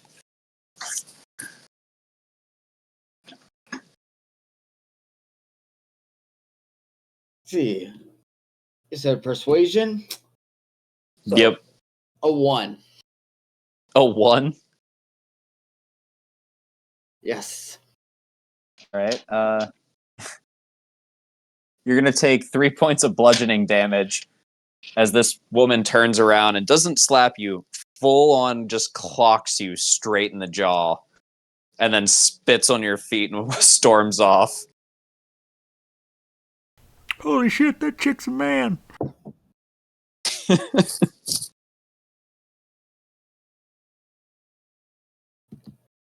I turn to the very next woman I see and say, "Hey, will you blow me down?" Roll me a persuasion check with disadvantage. The DC is going to be higher, though, because you just did that to somebody else. And they overheard it, given the punch. 3. 3? All Yes. right. Get a D6. You take 5 points of damage as she knees you in the groin. And then spits on you again and storms off. Meanwhile, we'll flash back to the livestock area where this half-orc monk is still in shredded khakis, perusing the livestock area. What are you looking for, Brian? There's like mules, there's horses, there's war horses, there's a couple of like hunting dogs, just general livestock. There's like ducks, pigs, whatever. Is there anything you're looking for in particular with your newfound riches? Anthony Hopkins remembers a teaching from his time at the Kermit Temple and remembers Kermit's best friend from when he was a saint on this earth. His best friend was a bear with a hat. All right. He searches desperately for a bear at this auction of farm animals. I rolled a luck check to see, and there is, in fact, a bear. You, as you're strolling through, and you're looking at all the livestock, but nothing's really sticking out. You don't want to spend your coin all in one place, but if it's the right animal, and then off in the distance, you just hear, and your ears almost perk up as you recognize that as the sound of a grizzly bear. And as you follow that noise to the cage, you see a rather lethargic-looking grizzly bear, and on the outside of the cage, you see a sign that says Fozzie. Kermit immediately, his heart melts as he knows that this must be what his saint has put in his path. He must purchase and then train this bear to become his best friend. He looks to the person that is selling Fozzie the grizzly bear and pulls out his $1 trillion coin, which is still not the fucking currency for this world, and goes, "I would like to buy this bear. Do you have change for $1 trillion?" I'm going to give you the option depending on how you want to sell this. Are you trying to persuade him into using the coin and like selling it for more than what it is, or are you trying to deceive him into thinking it's like, actual currency? Like, Well, are you I trying don't to wanna sell him deceive foreign him. currency? I don't want to deceive him because I don't know that it's not the currency because I'm dumb. That's fair. You know what? Yeah, Yeah. you're not lying because you don't know any better. So roll me He's just trying his best. roll me a persuasion check to see if you can get this guy to accept your currency. It's an 8. An 8. He takes the coin and you seem pretty eager. You are just, you lit up at that bear. And he grabs the coin and he's kind of eyeballing it, and like it looks pretty nice. Like it's goldish. And the more he inspects it though, he starts looking and he doesn't recognize the symbols, and he says, "The fuck's a trillion? What's that even mean? And dollars?" And then he looks back at you and he sees like your khakis are shredded and you're not wearing a shirt and you're a half work, which not everybody's very fond of. And he just kind of hands it back and he says, "Lad, I think you'd be better off over in the Midway. That's where they have all the games." And just hands you your coin back. To which Anthony Hopkins replies, "It's because I'm a half orc, isn't it, you racist bastard?" And he just says, "Look, man, racist or not, that right there is not gold. And this right here, Fozzie, he's my pride and joy. He's a funny bear. If this bear could talk, he'd tell you a lot of really lame jokes." And you just hear like the bear is kind of like playing with a tire in the cage, and it kind of makes a noise that vaguely sounds like waka waka.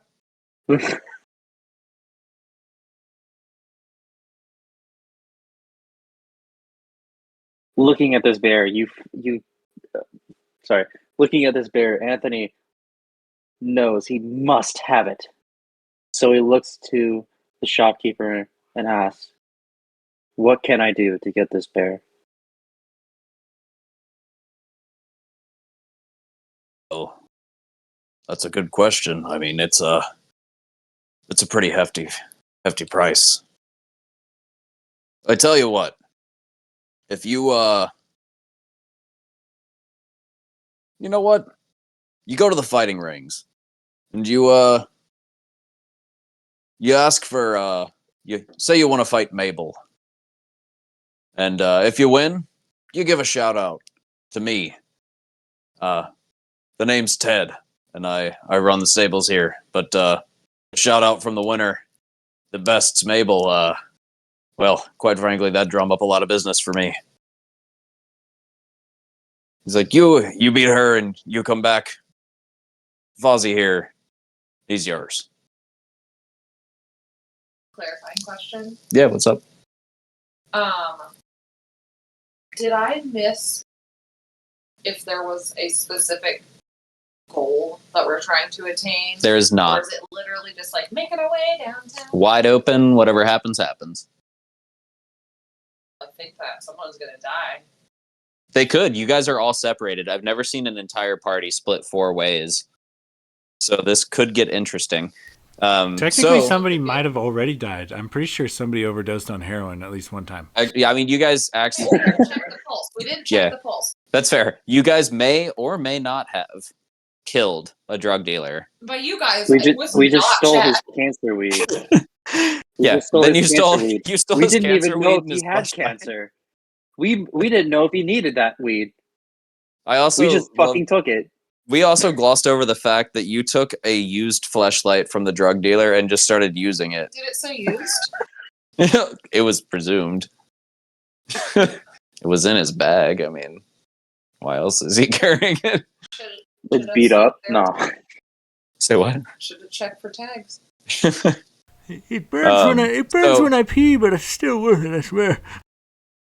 So I assume at this point, Anthony Hopkins is going to head toward the fighting rings and ask about taking on Mabel. So we will flash back over to, let's see, Olash, who very easily would have been able to pay for this with... Basically, I mean, I'd assume at this point you've probably generated a fair amount of cash. So you grab some food, you go people watch, and as you look into the crowd, roll me a perception check.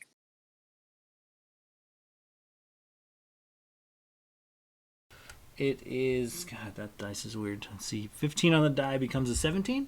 Damn, I've had a lot of 17s this one shot. 17? All right. So you're looking in the crowd, and, you know, as you're chewing on your churro, dipping it in a nice caramel sauce, a little chocolate, you're like really just enjoying yourself. You're sitting down for the first time in a while. You guys have been on the road for a long time. And you start to notice, like, man, there's a lot of Jews here. Just a whole bunch of Jews. But amidst this crowd of Jews, you see one man walking through.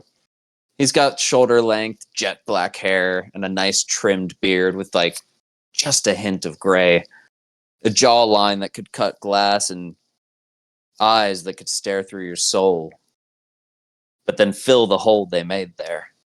And you realize that Keanu Reeves has showed up to the Meadowbrook Festival. Okay. Oh. Well... And, go ahead. I think as I'm kind of people watching, eating my churro, I'm also kind of, you know, for sure selling dime bags of heroin to the carnies, and you know, the people, or maybe small children coming to and fro. But as I spot Keanu, you know, I clean up my act, you know, like dust off the crumbs and things from my churro, and I shoot my shot. Goes over to Keanu and says, "Hey there, young man. You seem like a strapping young lad. How about me and you, a hotel room and the time of your life?"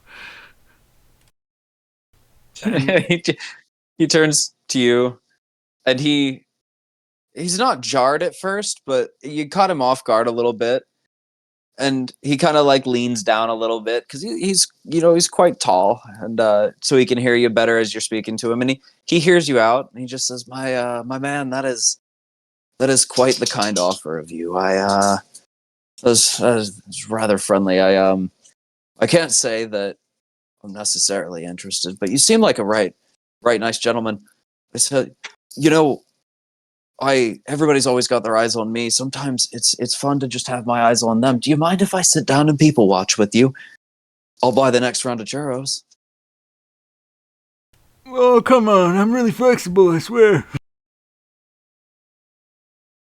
Roll me a persuasion check.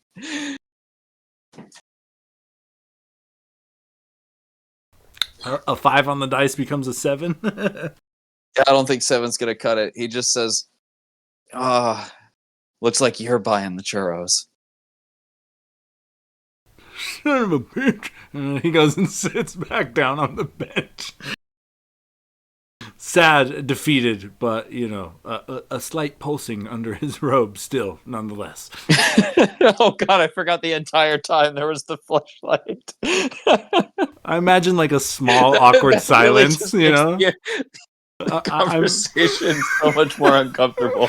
The entire time you're hitting on him. During that whole conversation, there is, like, a slight background noise of, like... The funny thing about Keanu Reeves is knowing him, he would still have just like, because you came up to him, he would still have that kind of conversation with you. Just how nice he is. Yeah, Just and as you seeing go that going, okay. as you go sit back down, you kind of hear Keanu under his breath where he's just like, "Man, that was kind of weird, but huh. I'm gonna journal about that later. Met the nicest old man," and just like walks back into the crowd.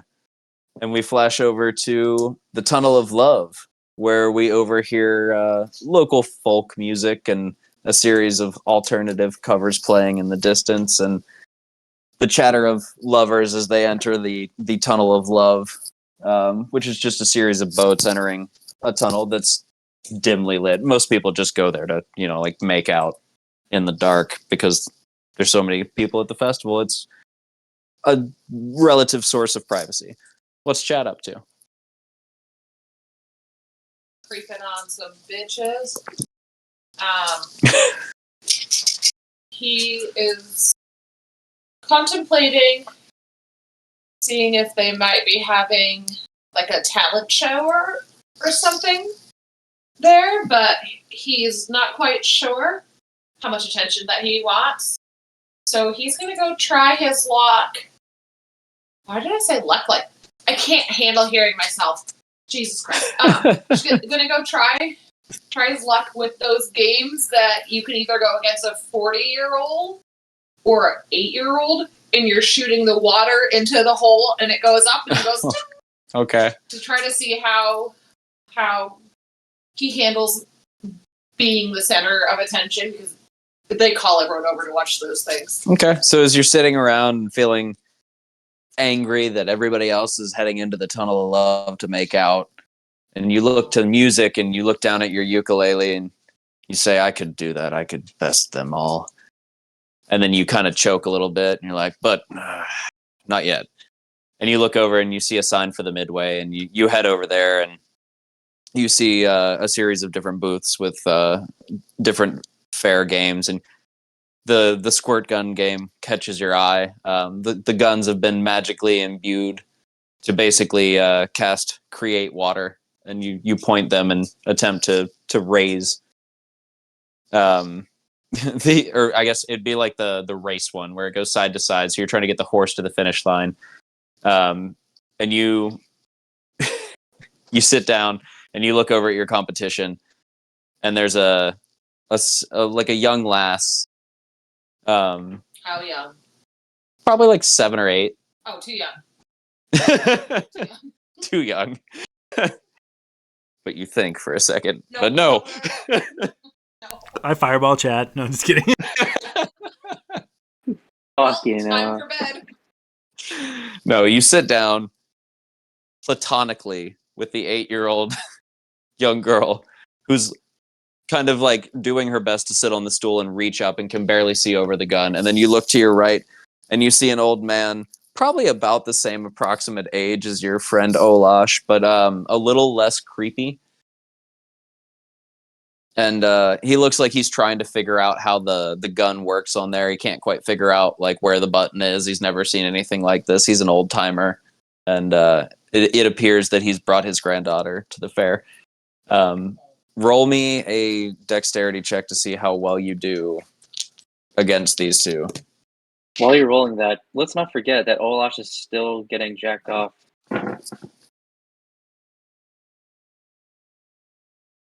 Rolled a 20. What do you want? You rolled a 20? I just rolled 2 20s. Well, I got 20. Oh, I rolled 2 nat 20s. Holy shit, I've never rolled 2 nat 20s. Photo. That's fucking wild.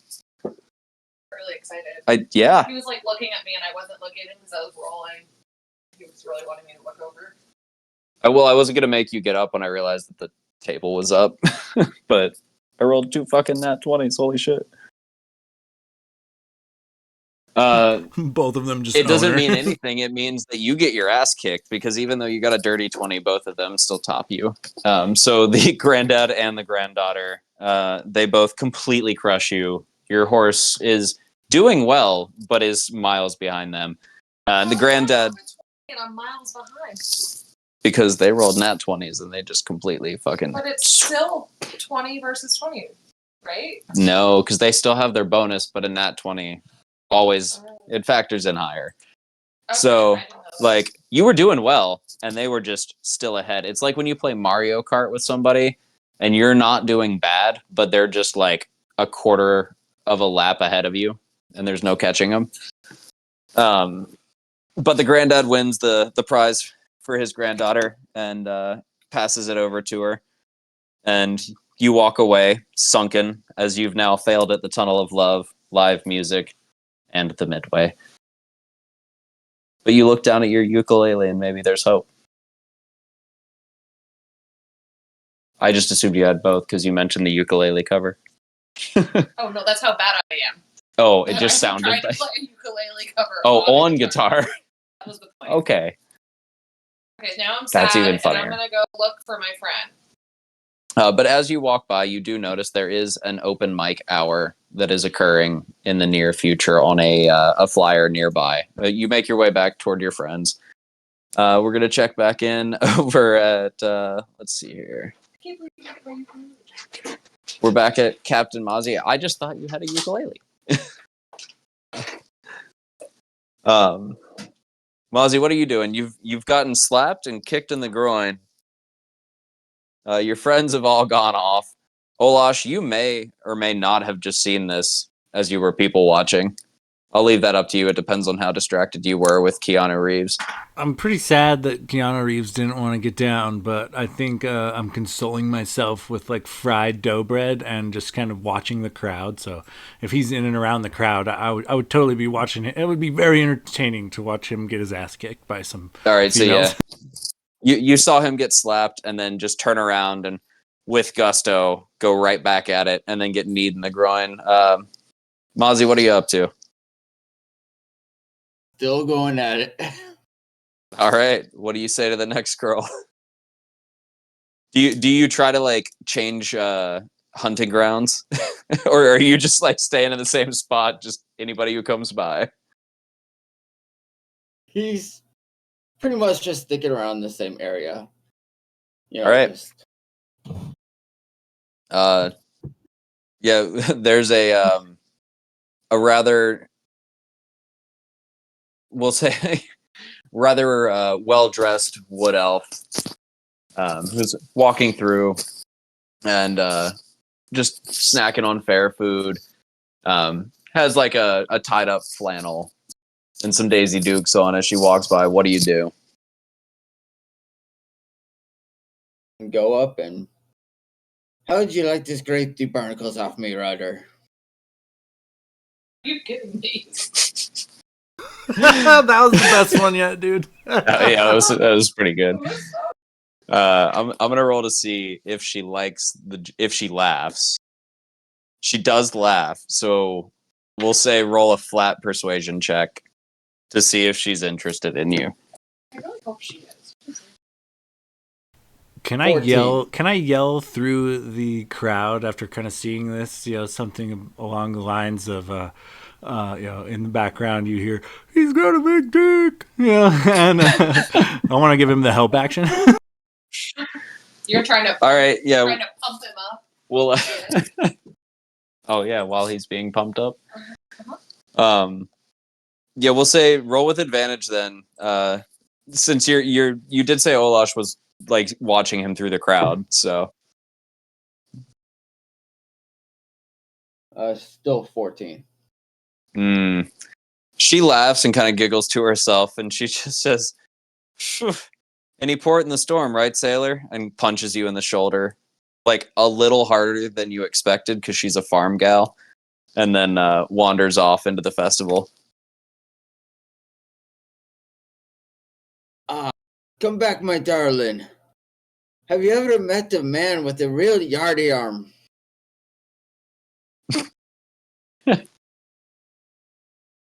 And oh god, all right. You've brought enough attention to yourself at this point that as you make that last comment about the yard arm, a strange, slender, small man kind of almost slides in a backwards motion towards you and just says, hee hee. You say something about a yard arm?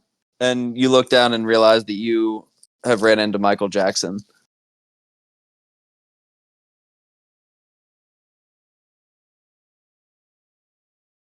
Okay. Olash needs some perspective here. Are we talking like super dope fucking 90s Michael Jackson Thriller is just like hot on the fucking press? Or are we talking like straight up after the pedo charges Michael Jackson?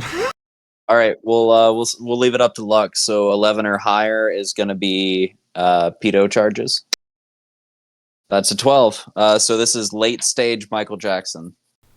Fucking fireball. Through the crowd of people.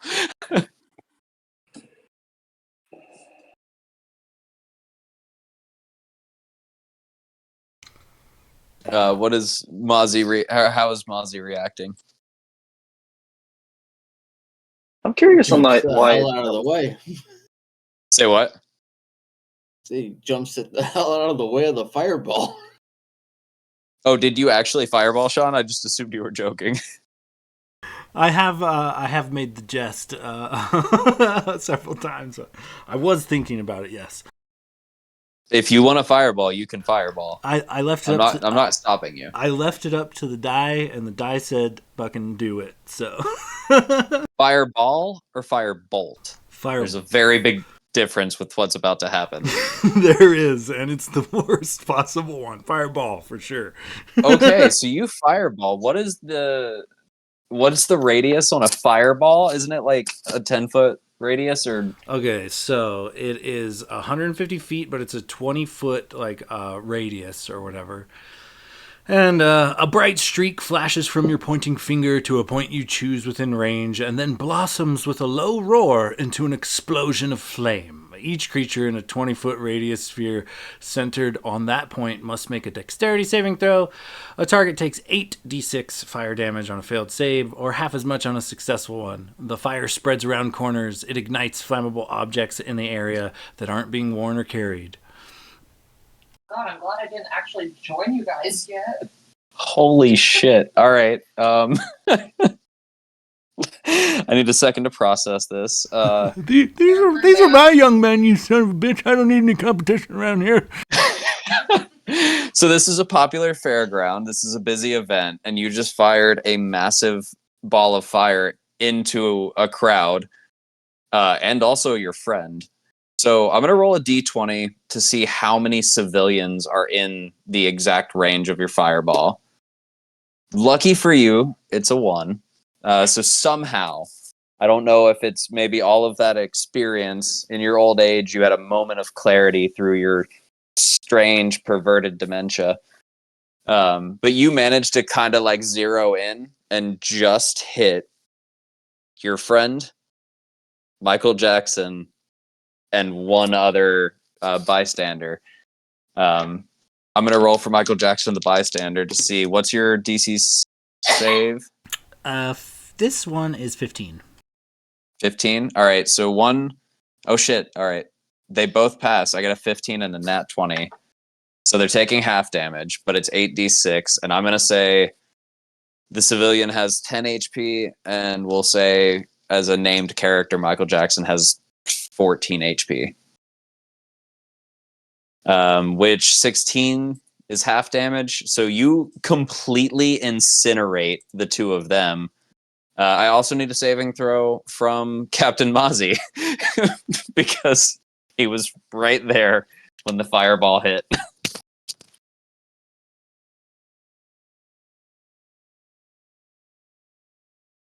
18. 18? You pass, so take 16 points of fire damage.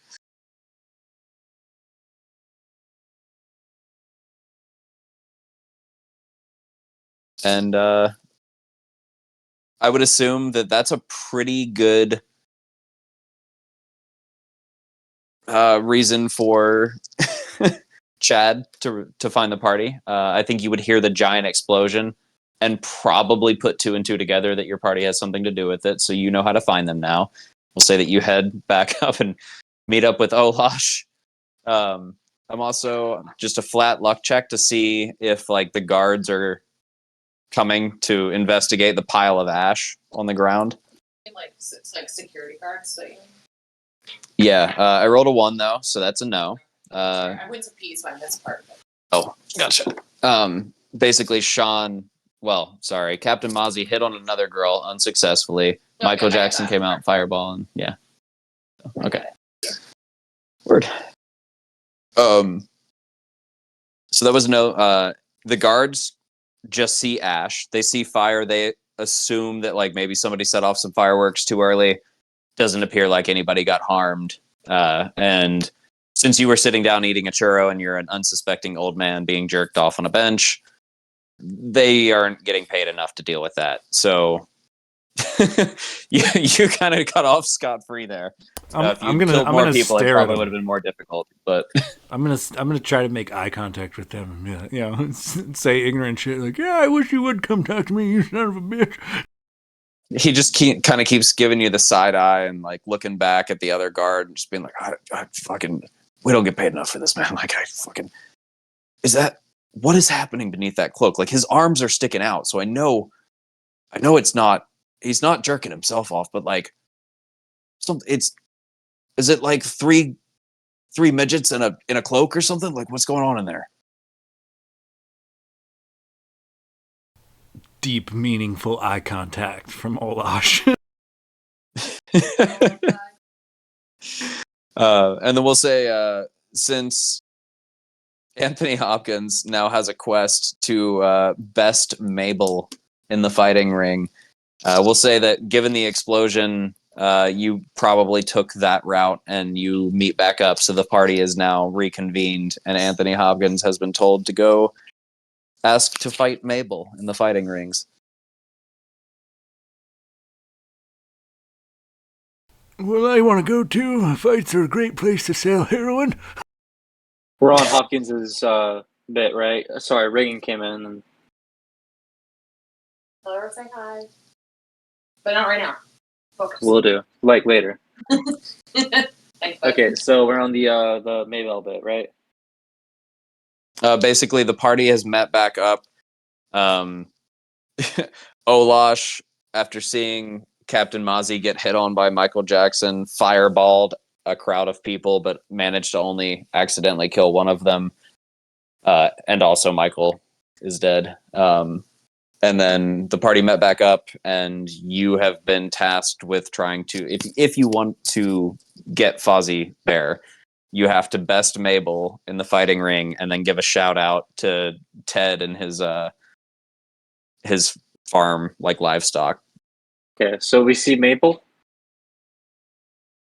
If you head to the fighting rings, yeah, you don't see Mabel, but you do see kind of like an MC at a podium nearby. Alongside of him is kind of on like a tripod is like a large horn that is basically acting as like a megaphone as he announces the different events, and then there's a sign up sheet in the front.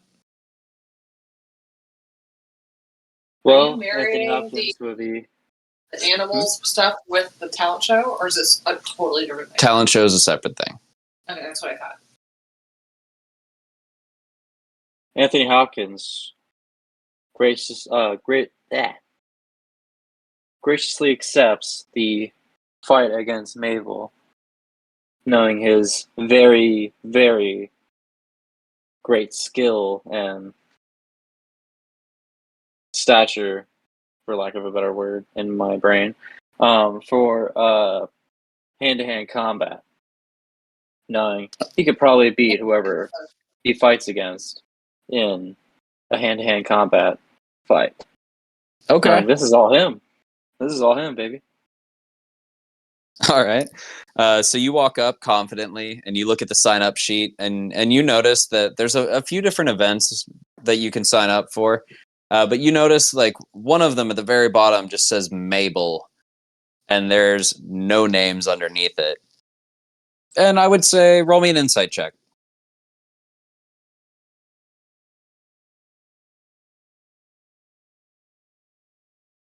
A 24. 24. With that, you get the impression that nobody's signed up for Mabel's event, probably because something strange here. Like maybe it's harder than it seems or harder than it sounds.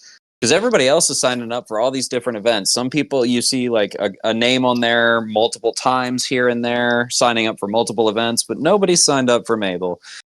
And you put your name down, and this halfling up on this podium kind of leans over, looks down, and just says, "Oh, finally got a taker. Knew somebody was gonna go for that one. Old Mabel's been looking to stretch her legs, so you ready there, Sonny?" Old?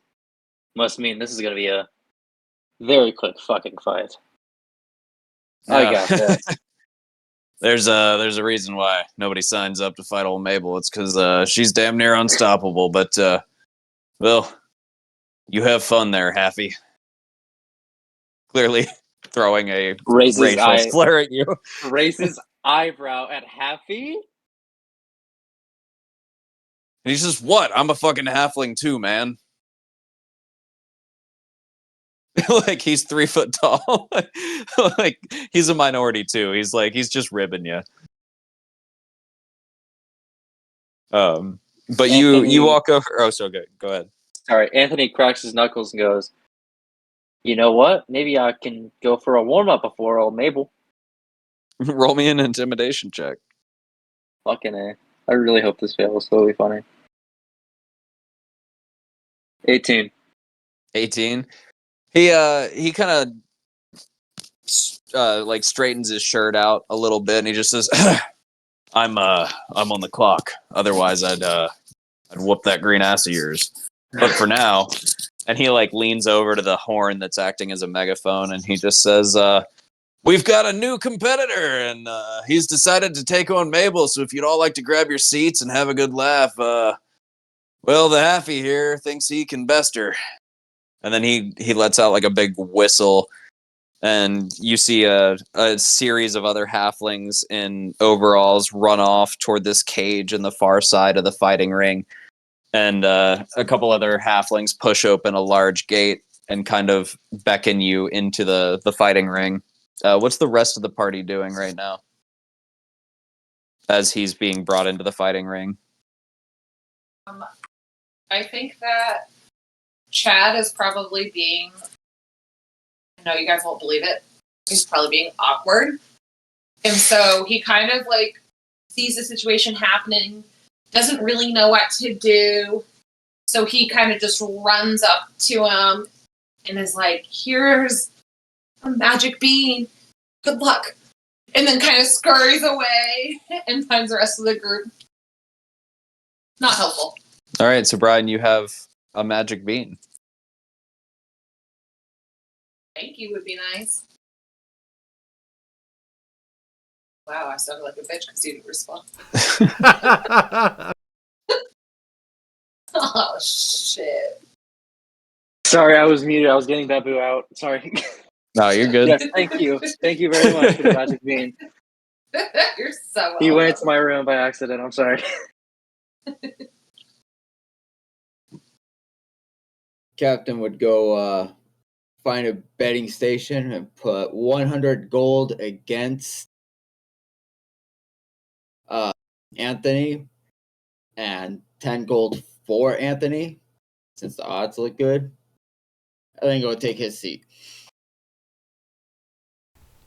Olash would, kind of just mingle into the crowd and take a seat to watch the fight, but also, taking advantage of anybody who looks like they may or may not want to buy heroin.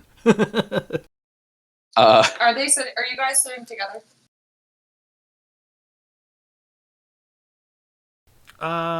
Sure. I just wanted friends to sit with. So you guys, the two of you find seats, and then Chad like eventually awkwardly comes over.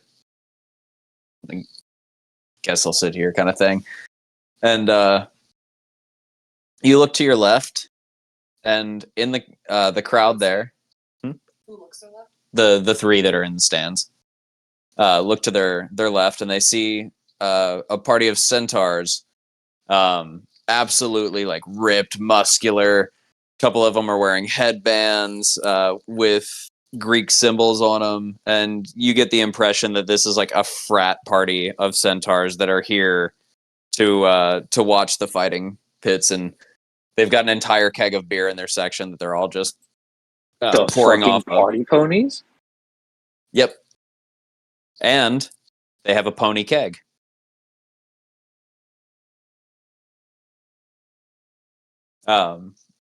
Meanwhile, we flash back to Anthony Hopkins, who is preparing himself in the fighting ring.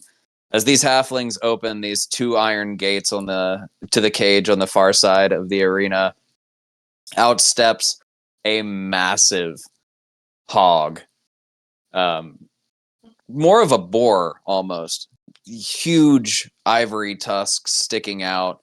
Very wiry fur sticking up on the spine, and it just kind of like as it comes out and shakes all the dust off, and this creature stomps out, almost shaking the ground beneath its feet. You're 6-7 feet tall, somewhere in there. This creature standing on all four legs is every bit as tall as you are. And then all So of a basically, sudden, I'm against the Caledonian boar. Awesome. yeah, pretty much. And then on top of that, the four halflings that open the gates, they very quickly climb out of the ring. You see them run up to a platform above Mabel, and they dump buckets of grease all over her. And then over the mega horn, if you will, yeah, you hear the halfling just say, "Well, if everybody's ready, I guess it's time to watch Mabel best another fighter here.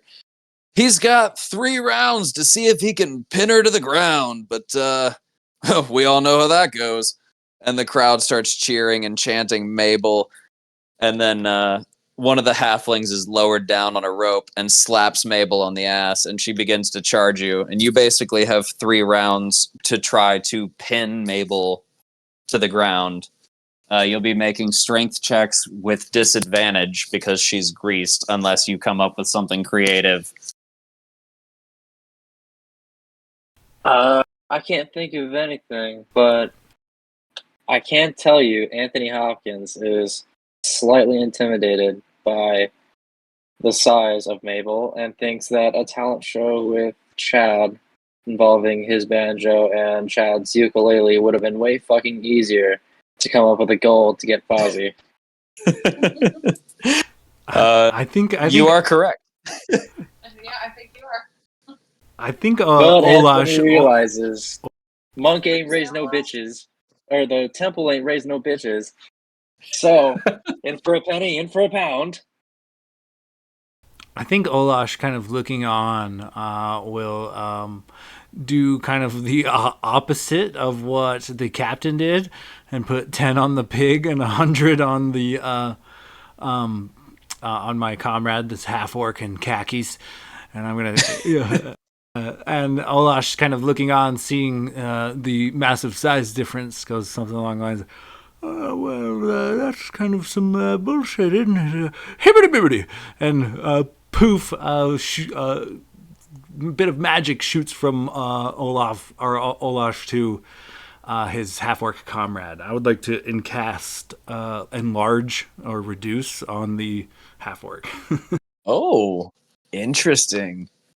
That's not something that comes up often. Enlarge, reduce. Yeah, so you cause a creature or an object you can see within range to grow larger or smaller for the duration. Choose either a creature or an object that is neither worn or carried. I don't know where that sentence came in. Choose either a creature or an object that is neither worn or carried. Okay.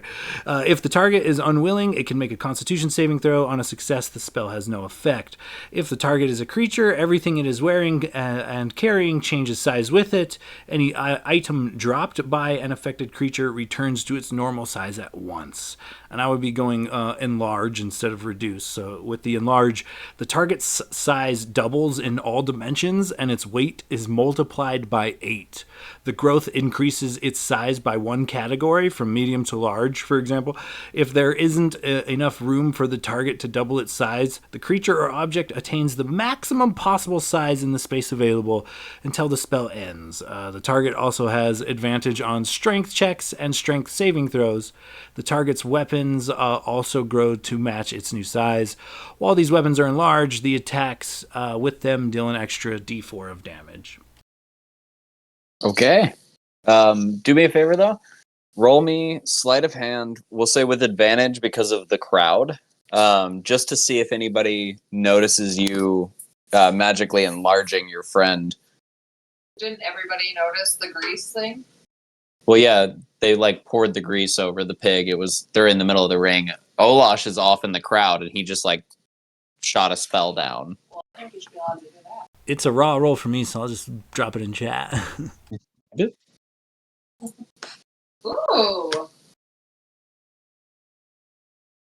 18. Yeah, that passes, man. Nobody notices what happens, but all of a sudden, that halfling that was like so sure that Mabel was gonna whoop your ass, Anthony Hopkins, you start to like swell. You don't know what's happening. You didn't notice it yourself, but all of a sudden, like you're just like growing. The ground is getting further and further away. Mabel's looking a little bit smaller, and your muscles are just kind of like bulging out, and you feel, enlarged and invigorated. So you're no longer making strength checks with disadvantage. You have 3 rounds to roll 2 successful strength saving throws against Mabel to pin her. So if you'd like to go ahead and roll me a strength saving throw, Mabel kicks off on the ground as one of the halflings slaps her on the haunches, and she starts barreling towards you, tusks down, just glaring at you, meeting your eyes, clearly ready to maul you. Roll that strength saving throw. I roll 17. 17. You reach up and you grab the tusks of this boar, and you just lock in, and your arms don't budge, and it slide like your feet are sliding across the ground. It pushes you back a good 15 feet, but you manage to hold those tusks and actually bring the boar to a stop. Roll me another strength saving throw.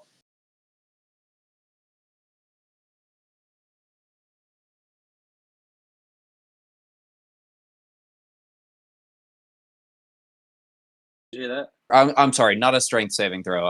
Athletics check. Oh, okay.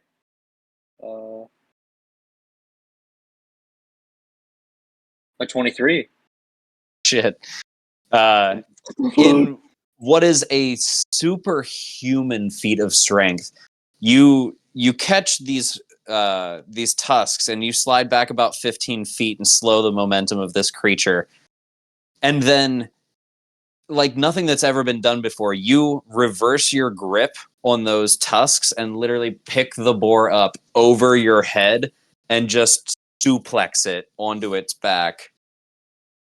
And the crowd is stunned in silence for a good 5 seconds. And then just a chorus of drunken cheers and whistles, and people are screaming. A handful of people have passed out. They've never seen anything like this. Mabel, the undefeated boar, just got her shit flipped in a matter of seconds. And you walk out of the ring triumphantly, and the halfling just looks up and says, "Well, I guess the microphone's yours if you want to say anything about your." Yeah, he won. He needed 2 out of 3, and he got back-to-back successes. Such a good plan. The magic only lasts a minute, so like as you're approaching the mic, you're like slowly shrinking back down to size. And he gives you the mic in case you want to say anything, given your victory over the Meadowbrook Festival prize boar. Who? What can I say? I am just a modest young monk from the Temple of Kermit, I would just like to say, fuck all of y'all. Especially the punk halfling that called me a halfie and tried to pick a fight with me. And then I fucked up his fucking grease bore. The crowd looks over at the halfling when you say that he called you a halfie, and they all go, Yeah. And he sold me some heroin, too. And he's a heroin dealer. Can you believe that?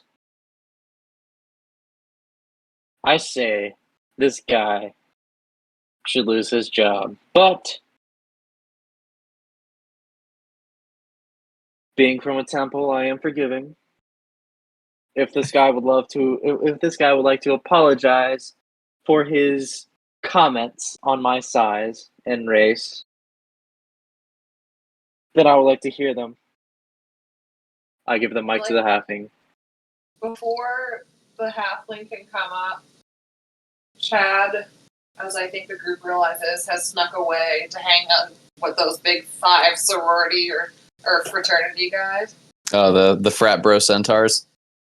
He got a little bit sloshed, and so he's just all of a sudden like, "Oh, hey, I know that guy," and that's it.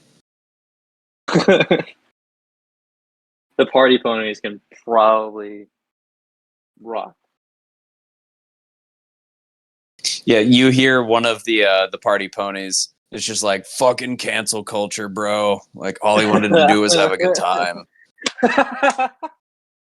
But yeah, the halfling begrudgingly, with the entire crowd staring at him, his prize boar currently unconscious on the ground, and you calling him out for not only being a racist, but also kind of accusing him of drug dealing, like hard drugs, which he doesn't have any on him, but like now he's got to explain that to everybody.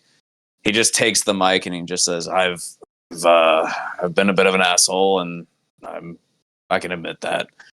But well, you surprised us today there.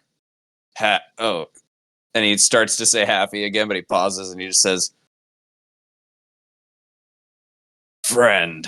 And he sticks out a hand kind of like up at you since you're twice his size. I take his hand begrudgingly, basking in my victory.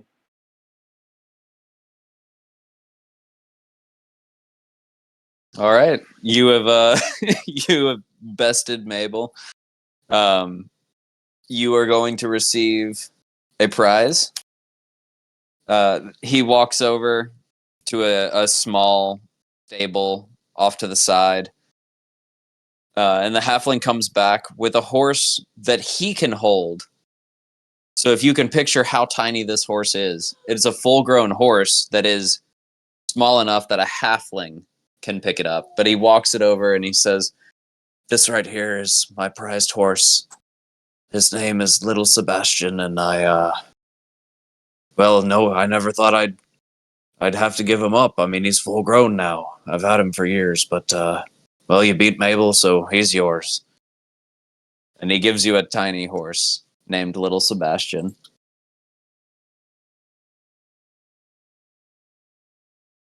Anthony Hopkins is baffled when he says 3 years, looking at the size of little Sebastian, but accepts the horse nonetheless.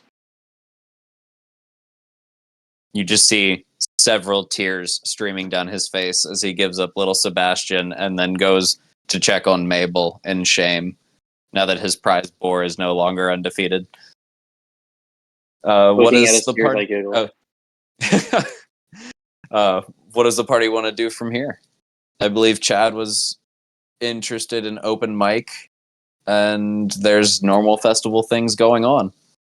I know that I want to go get Fozzie. Okay.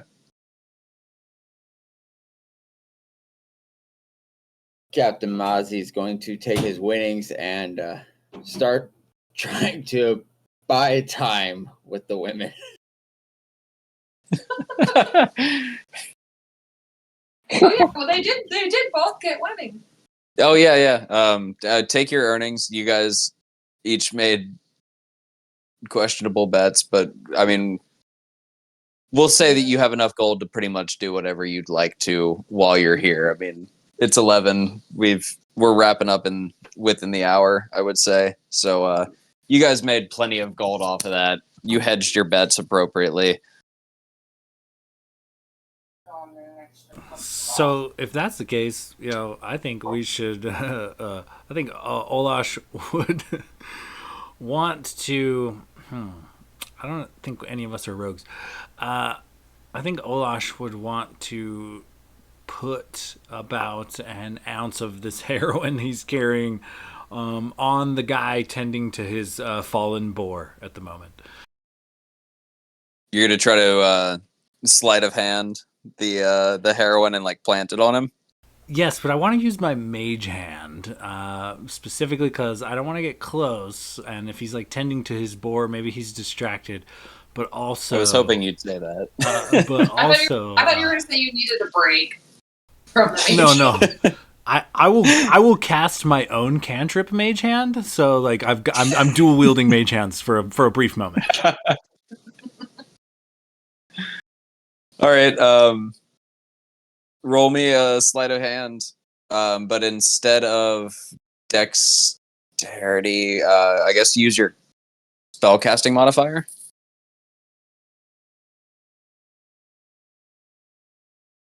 Ooh, okay. It's a +7, but I rolled a 2, so it comes out to a 9. All right, so I'm gonna roll perception. I'll say with disadvantage because he's tending to his fallen boar. He rolled a 2 and an 8. What did you roll? I rolled a 2, but it comes with a +7, so 9 total.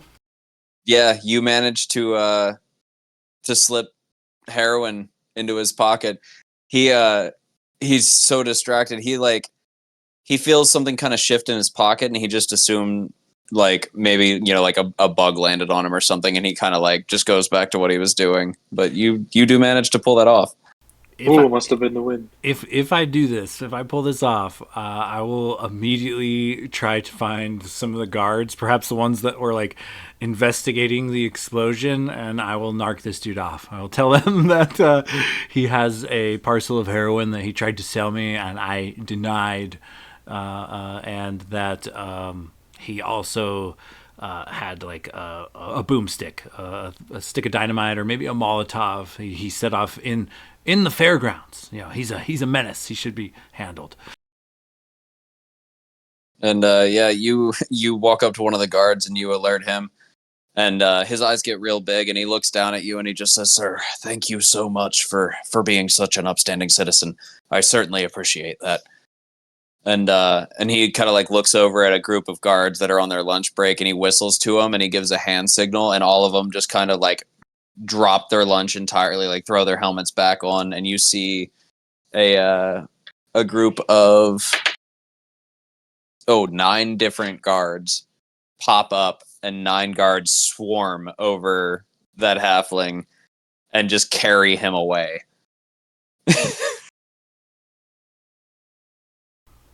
Good riddance, you son of a bitch. So Chad was overcompensating, supporting his group after he just did the freak out for Anthony Hopkins, scoots on up to Olash and displays the harvest of turnips that he was prized from the dog earlier, and was like, "Do you want to take a throw or two with me? He won't know it's us." And kind of distributes the turnips so we all can try to hit this little asshole as he's getting pulled away with turnips. So instead of like rotten tomatoes, you guys are just chucking, like it's a crowd of people chucking turnips at the halfling as he's being arrested for heroin dealing it. Actually, do.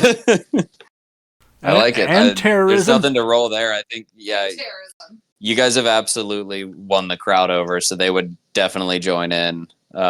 He is just getting pelted. The guards are wearing armor. They're just accepting that the crowd is throwing shit, but they're not harmed. The halfling, however, is not wearing armor, and he's probably going to have a few bruises. I just don't want him to die. Yeah, it's non-lethal damage for sure. Just What do you guys want to do from here? I believe Anthony Hopkins is heading back to go pick up Mabel. And what's everybody else up to?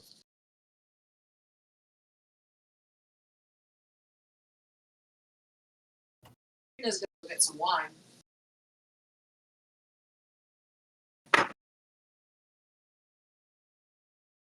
So Chad's Kevin. following the party. Captain's still hitting on every woman he sees.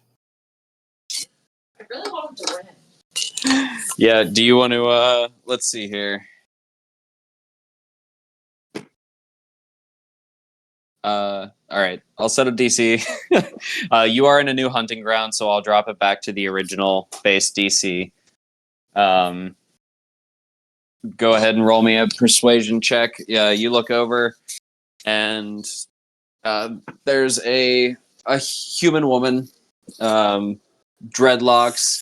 Looks like she's probably kind of kin to the 8-foot tall man from earlier, like of the same crowd, kind of a hippie chick in like a crocheted top.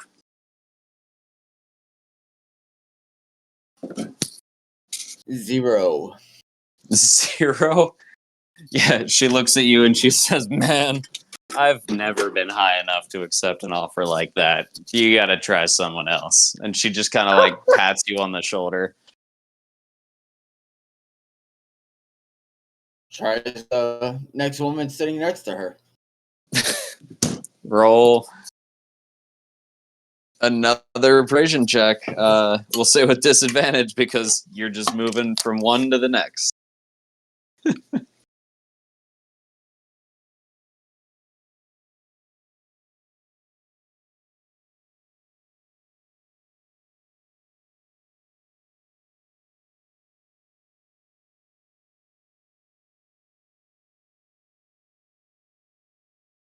What was that second check there, bud?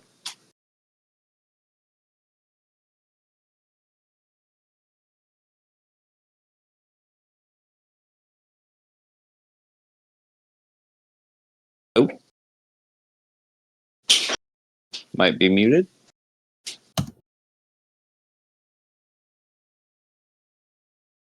He said it's a 5. A 5. Oh, weird. He's not coming through on my audio.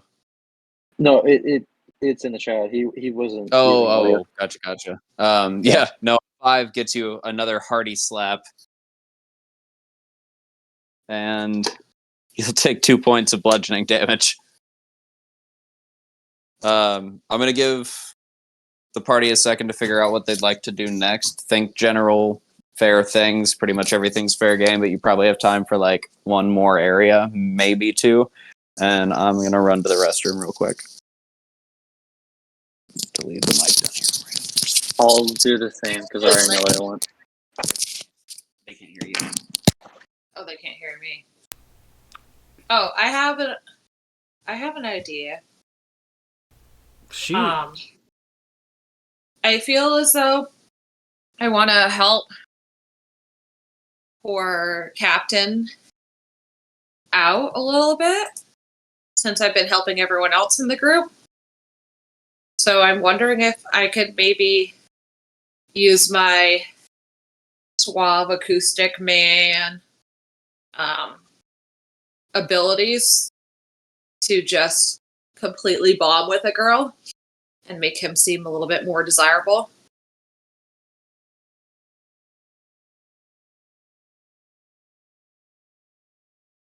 You could Dakota's definitely gone, so it's try. just you guys. Well, no. You could definitely try. It'd probably give me advantage on a roll, but I have -1 charisma. What else do you have going for you? Well, no, that's kind of the point of him, is he just hits on everything, trying to get lucky.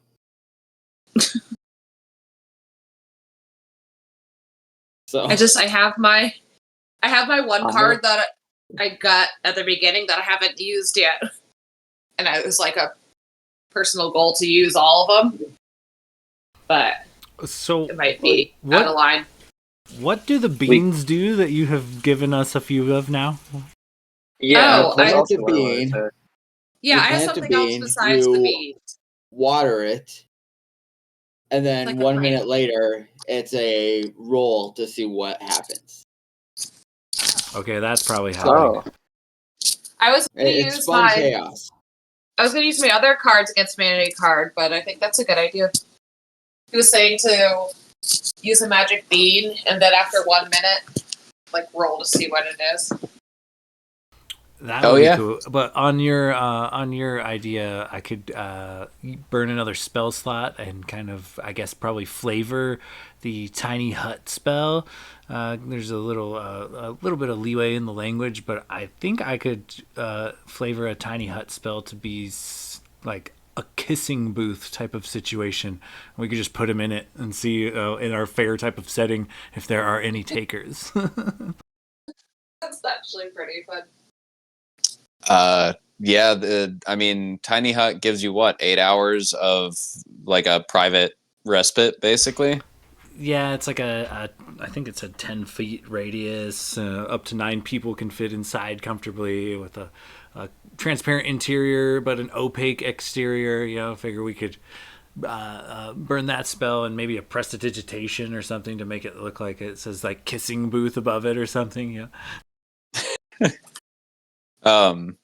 Yeah, definitely. I mean, you could set up shop with a kissing booth. Who's going to help you run the booth, and what was the other? Oh, my idea doesn't work with that. You can split and do different things. Well, we're both trying to help the same person. So then, which one do you guys want to do? Talk it out. Let me know. I'm cool with going solo to go get my bear. All right. Yeah, so you go off and get Fozzie. Or, well, go off to talk to Ted. Yeah, I figured there was going to be some kind of dialogue with Ted. Oh.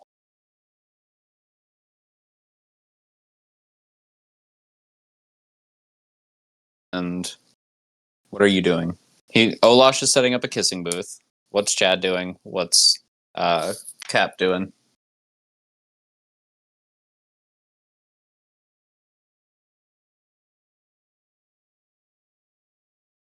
Oh, Cap is still trying. One after another. Until he passes out. Fair enough.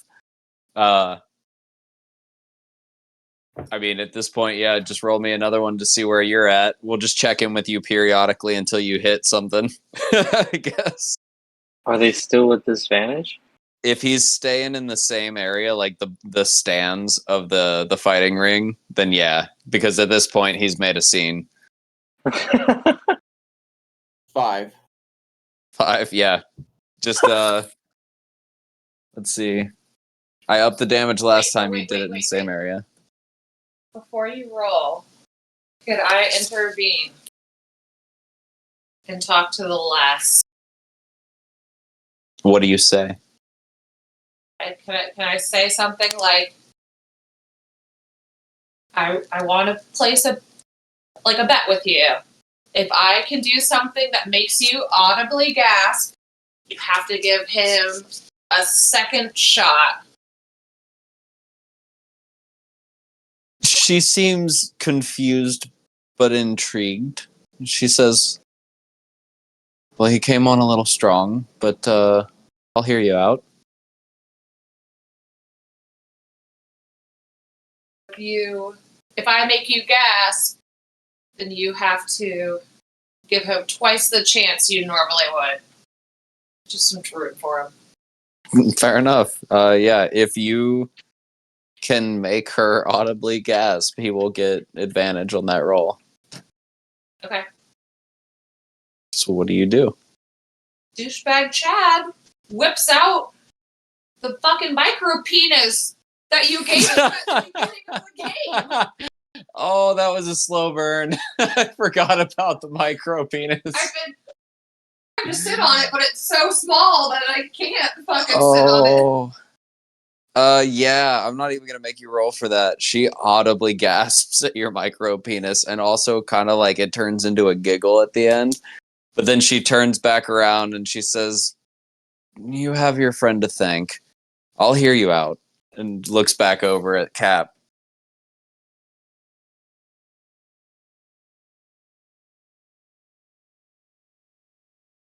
I'll just shuffle. 5 again. 5 again. Yes. She looks at you and your raw charisma, and she just says, "Any port in the storm, but well, the more a ship travels, the more barnacles it picks up." And kind of like eyeballs you, realizing that you're clearly one of those guys, and she doesn't want to catch something, and she walks off. And then we'll shoot back over to Mabel, or sorry, not Mabel. Shoot back over to Anthony Hopkins after defeating Mabel. You get back to Teddy, and he just says, "Well, well, well, if it isn't the champion." And he looks like he's like a little deep in the cups. There's a pretty sizable jug with 3 X's on it that looks like it's about 3/4 empty.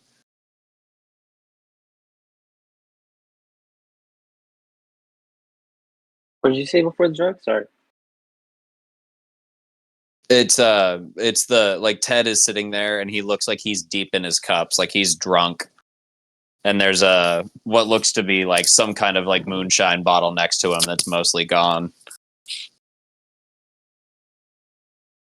Well, as a monk, I can understand the way of the bottle.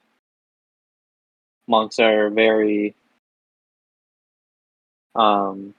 what's the word? Proficient with liquor and making of liquor. So, in good taste, I honor our deal with a as I bring what was the pony's name? Sorry, What was the what now? the small horse, Little Sebastian. little Sebastian. I bring little Sebastian to the table and go, "I've done the impossible. I've beaten your Mabel. I am here for my grizzly bear." He looks up at you, his eyes bloodshot, almost starting to slur his words, and he just says, I was there.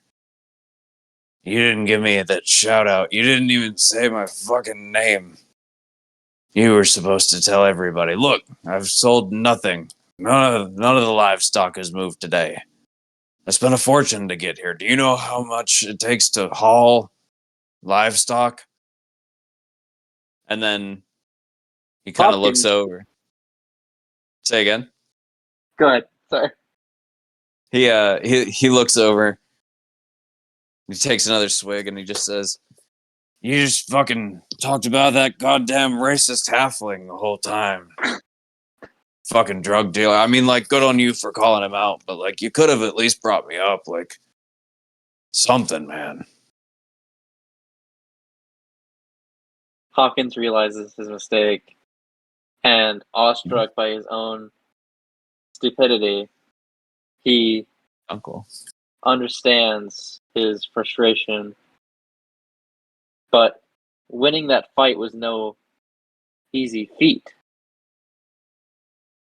He attempts to persuade Teddy that winning the fight and winning Sebastian could still be a profitable turn, seeing Sebastian's size and rarity. This is the size of a horse that is not commonly seen. You could sell this for a lot of money to get your money back. The money that you lost due to my stupidity, for lack of a better word. Okay. Ooh, negligence. Negligence. Thank you. All right. Roll me a persuasion check with advantage. Since you are holding a very rare, full-grown tiny horse. How do I do with advantage? Because It I've got a means neutral. advantage means you roll twice and you take the better roll. Okay, got ya.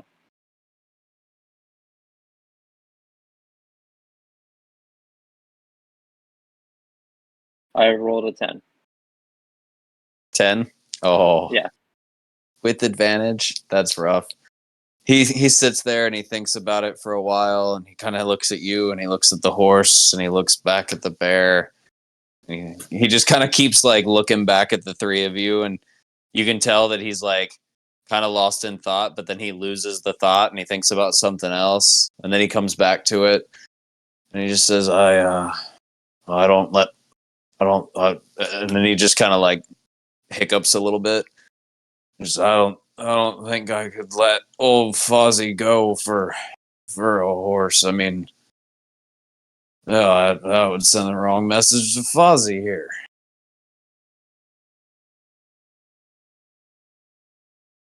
Rolled a fucking 10. God damn it. Ooh. I set the DC at 12 in my head. I was rooting for you. Anthony, look at Anthony, look at the chat. Hopkins. Sorry. Right, is that your first name, Anthony? I've got a better idea. Hopkins realizes his mistake and understands his frustration, understands him not giving him the bear for the horse. However, he really fucking wants that horse. So he tells him, I understand. I apologize for my negligence, and hopefully we can meet under better circumstances. And as he walks away, he sees the key, or he sees what he hopes to be the key to Fozzie's cage. Oh, do you want to? All right, so roll perception to see if you see like a set of keys. Yes.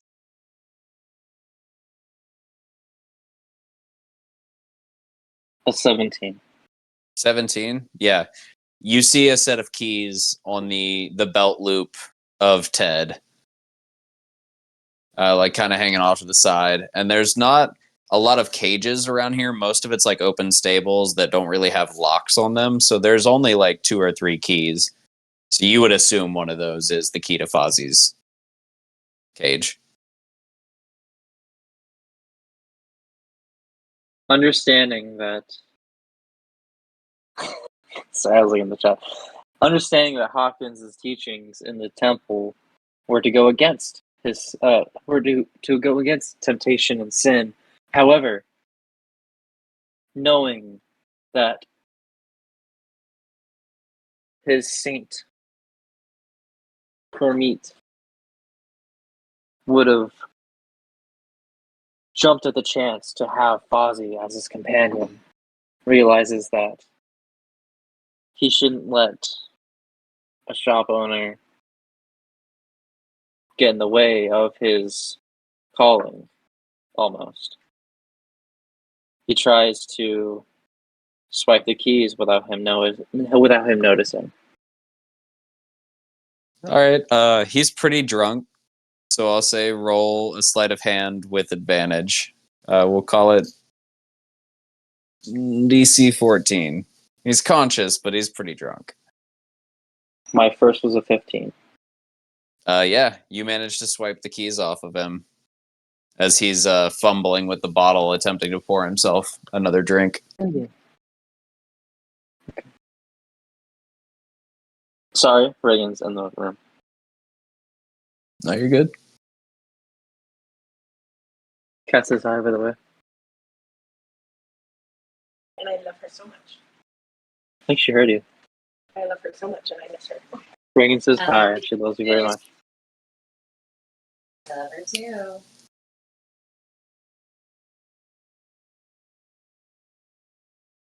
All right, let's get this bear. Or get this bread, like the kids say. Yeah, so do you just like wait for him to keep drinking and eventually pass out before you try to open the cage, or are you just going for it? We're going for it. All right. Because Roll a me. sneaking suspicion with his teachings, a little part of him kind of wants to be caught, so that there's some kind of part of him hoping he gets caught and hoping that he doesn't go unpunished for the sin he's about to commit. Ah, interesting. Almost like Catholic guilt. Yes, exactly. All right. Roll sleight of hand real quick. See if you can pop the lock on this cage, or rather, just like use the key and open the crate and try to get Okay. this bear out without him noticing. I got another 17. All right. Yeah, we'll say like he's so fucking drunk at this point. He doesn't know what's what. Like he sees three of you, a couple different Fozzies. There's a shitload of barn animals around here. And at this point, like he is too drunk to speak. And roll me animal handling just to see how well you get along with Fozzie. And how do you approach this bear when you open the cage? 12. I approach the cage with hoping that he understands that I'm not here to hurt him by telling him hilarious puns. Like, hey Fozzie, why couldn't the ranger aim at the target? He had range issues. You hear the bear kind of like looks at you as you open the door and he's like, "Rrr." And you tell that joke and he's just like, "Hmm." And he kind of like saunters over to you and nuzzles you, and you get the impression that you formed a bond like no other with this bear, as his owner never understood his jokes or his humor. You have successfully taken Fozzie Bear from the drunk Farber. You also didn't have to give up your tiny horse. Yes! So I assume you head Good back for toward the Fozzie. party. I'm kidding. No. Yes, I Uh, sauntered back to the party. So Cap, are we just hitting on chicks still? You want to roll another persuasion check? Have you switched up hunting grounds? Well, as he keeps getting rejected, he passes by a tavern. So he goes into the tavern, starts up again, and just keeps buying rounds for the house. All right, roll persuasion with advantage, and also roll me. How do I want to do this? Roll me a d4 to see like who's in your general vicinity when you start hitting on people. So that was an 11. And then 4. 4. Yes. Yeah, you look over at a rather well put together tiefling in like some pretty nice jewelry and nice clothes, and you buy the bar around, and she thanks you for it. But the second you kind of lean in, she just cold shoulders you and talks to the person behind her. And you turn around and you look to your left and roll me another d4.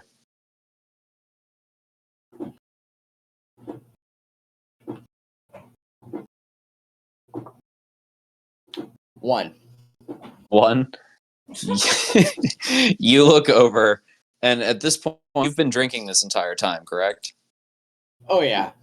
Yeah, so you're pretty 3 sheets to the wind, and you look over, and you see what you would assume is like basically a mermaid, but it's like she grew legs. She's got long, flowing red hair, and porcelain skin, and perfect teeth, and like a gymnast's body, and you are just smitten What do you say as you recognize that you're amidst an angel? He goes up to her and he says, "Avast, me proud beauty. Want to know why my Roger is so jolly?"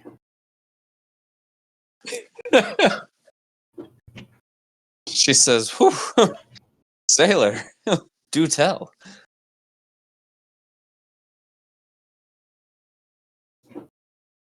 And then he'll just keep, hitting on her, trying every pickup line he has, and All right, roll me persuasion with advantage. Is that how you hit on girls? Is persuasion? Kinda, yeah. It worked on you. Or deception. I mean, I would say deception has maybe worked once or twice. Intimidation once in a while. Intimidation. Yep. Animal handling, perhaps? Oh, for Dakota sure. spit out his Animal handling for sure. I just made Dakota spit out his drink. Whew.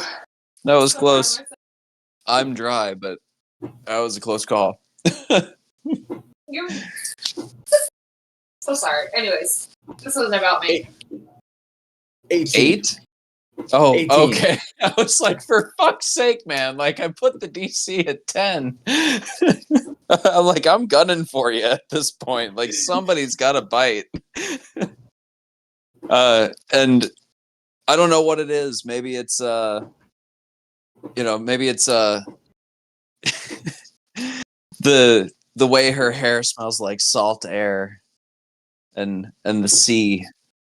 But you lean in and you look into her eyes, and it's like the first time that you saw open water, and you're falling in love. And she looks back at you, and well, she's got daddy issues, and you remind her a lot of her father. She's pretty into you. And then we'll fast forward over to Olash as you set up your kissing booth. You notice in the distance as your friend Anthony Hopkins is walking a very large grizzly bear with a top hat through the crowd toward your kissing booth. What the fuck? That guy was just high on hard drugs like an hour ago. Somebody sold him a fucking grizzly bear? So I think Olash would have set up a kissing booth, but used a bit of magic to bend a few things. Not only is the kissing booth set up, it's a pure white booth with him standing on one side, and there's a sign that says $100 per kiss, or 100 gold per kiss. Good save. And then on the and then on the other side, on the other sign, it says free kisses if wearing a yarmulke. And then I will I will Nice use callback alter to the self. Jews. I will use alter self to transform myself from a creepy old man to a super hot busty nurse, and I will wait at this fucking kissing booth for some future victims, I guess. Are you about to magically catfish people into fucking you? Wait, what are the two things?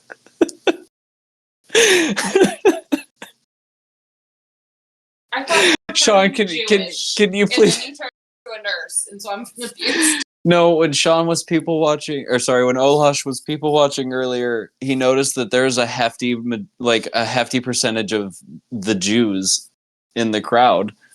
So he's setting up a Jew trap. He's trying to get laid. He's turning himself. He used disguise self. He turned himself into a sexy nurse.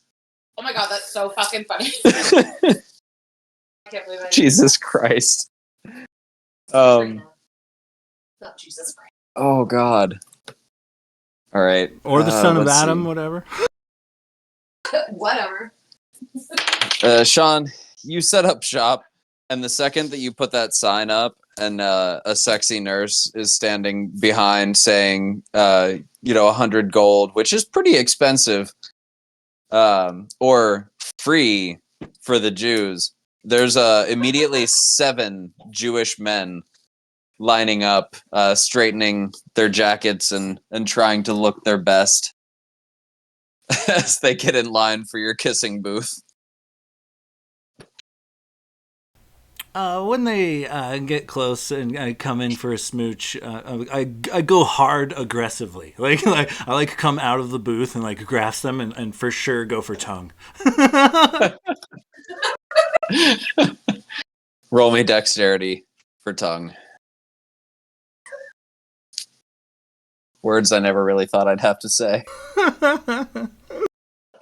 Okay, we're looking at a 15 on the die, plus the 1, I think, 16. You are very proficient with your tongue, sir. This, despite the fact that you are using disguise self, and touching somebody can kind of help you see through that illusion.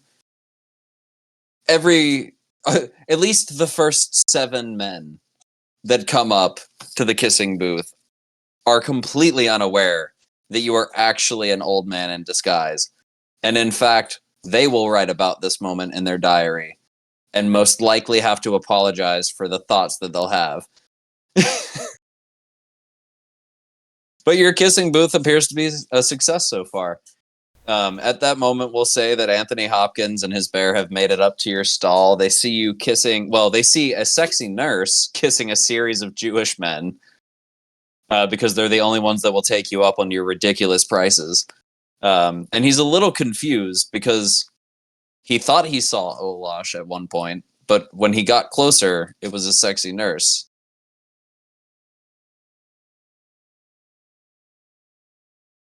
Where's Chad in all this?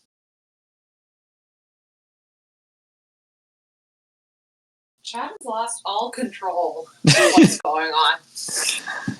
Well, Olash is starting the kissing booth, and Anthony Hopkins is coming back with a bear. Cap went off to the tavern.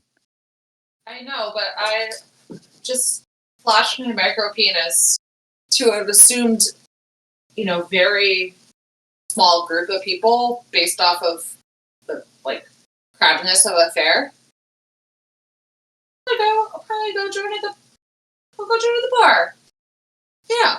Okay. You're flying solo because Cap immediately hit it off with. Roll me a perception check. I have a plan to do on the way to the bar, though. Okay. Should I do it now or after? Now. Now. So I decide to, since I'm feeling a little bit lonely, I'm going to plant one of my magic beads right outside of the tavern and then stroll inside because I was told it takes about a minute to bloom. I'm going to go inside and get a drink. Okay. And then come outside and see what's going on. Okay. So you plant a bean outside of the tavern and then walk in. You see Cap is smitten. Roll me a perception check for when you walk into the bar, and I need you to roll a D100 in chat. So exclamation point. My perception's 19. Okay. My whatever. Do you remember how to roll in chat? So exclamation point R space 1D100. Nope, I did it wrong. Exclamation. 12,000 on a D100? That's a new record. Yeah. Don't distract me. I'm trying so hard. Exclamation point R space. I have a broken finger, so I'm trying my best. R, 1 space R. No space between the R. Exclamation R space. I'm embarrassing you. I'm so sorry. Exclamation I R space 1D100. D1. 60. All right. I wish it was 60. Noted. So you walk into the bar and you see Cap is macking on somebody. He's leaning in. They're almost kissing as they're talking, just direct eye contact, locked in. And I mean, you've seen better. Like, of all the dive bars, this is the diviest woman in the diviest of the dive bars that Cap is talking to, but he looks absolutely smitten. Oh wait, she's an Uggo? Oh yeah, she's practically a hag. Is she mean though? They seem to be doing great. They are hitting it off. They are absolutely just locked in. And he seems to be, completely enthralled. About a minute later, though, you move in. The bar slides you an ale, and you throw a couple coin down. And let's see, outside, 1d4 plus 8. Okay.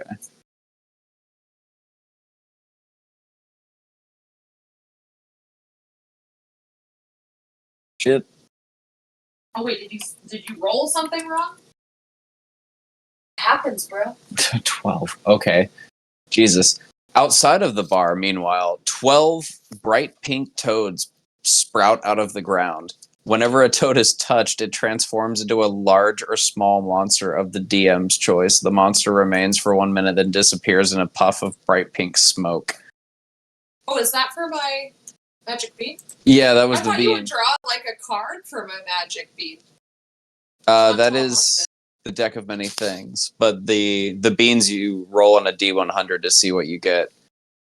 God, Jesus. So 12 monsters get 10 rounds of combat. They could potentially kill a lot of civilians there. I know, I'm trying to decide what to do. Like, I could probably kidnap a girl and run to my dorm room if I use them. Jesus. Well, these are not under your control. These you are just tell me to take character. These are not under your control. This is just happening. Like, basically, you plant that bean, you walk inside the bar, you get an ale, and then all of a sudden you hear screaming as like these pink toads are climbing up out of the ground.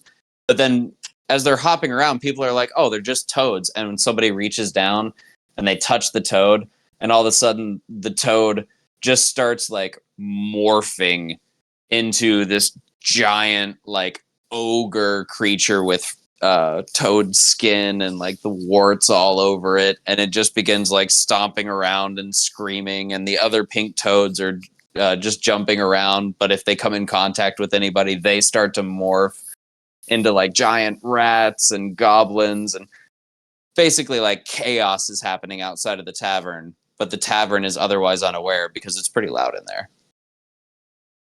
But you notice because you planted the beans, so you looked out to see what happened. Meanwhile, at the kissing booth, you probably would, I would say, after the seventh gentleman, be interrupted by the sound of a large bear approaching, but also some screams and stomping in the distance.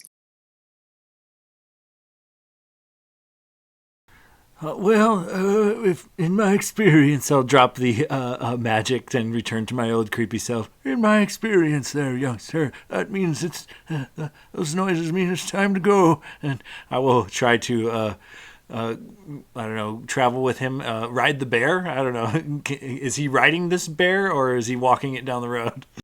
Well, we're not going to gloss over that. So, like, on the seventh gentleman, you said you dropped your illusion. Oh yeah, I'm back to creepy. Just making sure. So yeah, on the seventh guy, with all of the first six Jewish men, they presumably all know each other. They just were traveling together, and they all got in line for the kissing booth because it was like, I'll do it if you do it. And so the other six guys are waiting for the seventh guy, and they're all just staring as you drop this illusion, but kind of keep making out with him for like a second, and then he realizes like something doesn't feel right, and he opens his eyes while he's kissing you and realizes that you're an old man, and he's just like, oh Jesus Christ, what the fuck, man, and just like begins vomiting on the ground. And then all of the other six guys start vomiting and like trying to like scrub their tongues. If you've ever seen like Ace Ventura, the scene where it's like Finkel is Einhorn, Einhorn is Finkel, and then everybody just starts like spitting and scraping their mouths. It's like that. They all strip down and like burn their clothes in a nearby barrel. And then you climb up onto the bear because you are in fact quite slow, and Fozzie just gets basically like lowers down and lets you climb on his back. And you guys head toward the sound of screaming, which brings you back toward the tavern as you see these like a variety of creatures larger than they should be, just like stomping around, and like giant bats flying into the sky, and just a huge menagerie of chaos happening outside of the tavern, and people running and screaming. Well, I fucking told you it's time to go. Are we all together at this point? Two of you are in the tavern, two of you are right outside the tavern. Cap, how's your mackin' going? Are you trying to make a move? What are you doing? Are you just flirting at the bar and having drinks? Are you heading to the dance floor? Are you trying to do something more sinly? Well, I seem to have been having success with this last lady, so he's going to keep pushing it and try to convince her to come up to his room. All right. So yeah, you ask for a room. The barkeep knows what's going on. He looks at you, he looks at her. He looks at an opportunity. He sees that both of you are fucking hammered. And he basically like overcharges you for your room, but he definitely hands you a key and just kind of like winks at you and he just says, "Don't worry, man. The maids are pretty good at getting out stains." Oh my god. And just like goes back to serving people. Presumably Good you fucking and your lord. missus head off into the evening. We enter the room. Upon the foreplay, Captain ends up busting premature and then passing out. After all of that, I be like that sometimes. After all of that. Dude, that was fucking priceless. That was good shit. So much build up. I think you rolled like 7 times trying to get laid. He really did. I tried to give him extra opportunities. It just wasn't happening. Is Chad? He's obviously not in the room. Did he go outside? I assumed he went outside to check on his plant. Well, you saw you planted the bean and you saw the toads like coming up out of the ground. So So I am outside. you were looking out the window. You went in, got a beer, looked out the window, saw that. So like you haven't reacted since then. So what are you doing? Okay. There was a part 2. Oh, sorry. Go ahead. The next morning, Sorry, that's not he asks, sorry. The next morning, he asks her, "How was it for you?" She says, "Great." And that's why he believes he's the greatest in the world.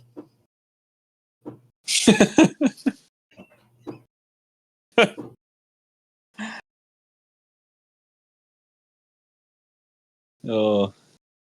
So as Cap makes his way upstairs with what you realize to be an interesting choice, Chad, what do you do as you notice the bean you planted is now creating monsters springing out of the ground and terrifying the civilians?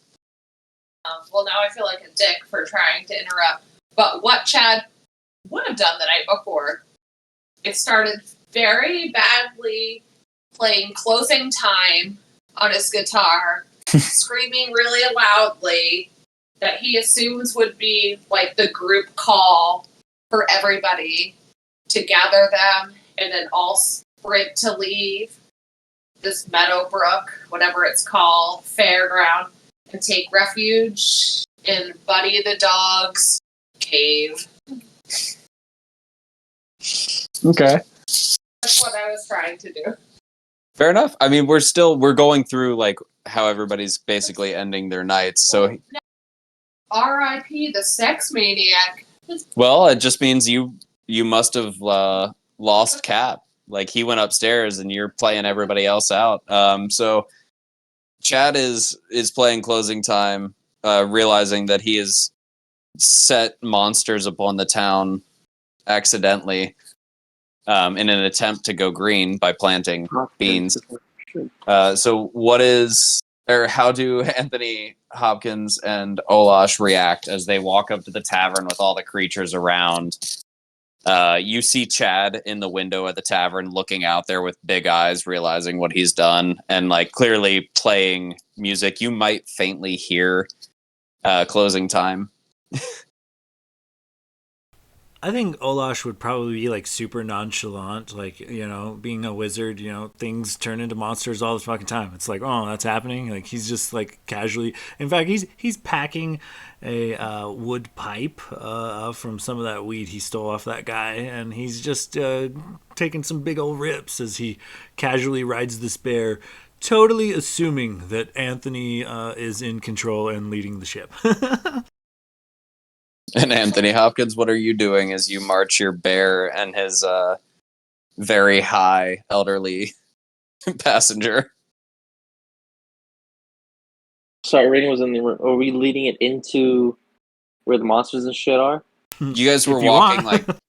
you guys were walking toward the tavern as like all these different creatures and monsters are like running away and freaking people out. But you look inside of the tavern and Chad is in there having a beer. You don't see Cap, but you assume he was probably with Chad.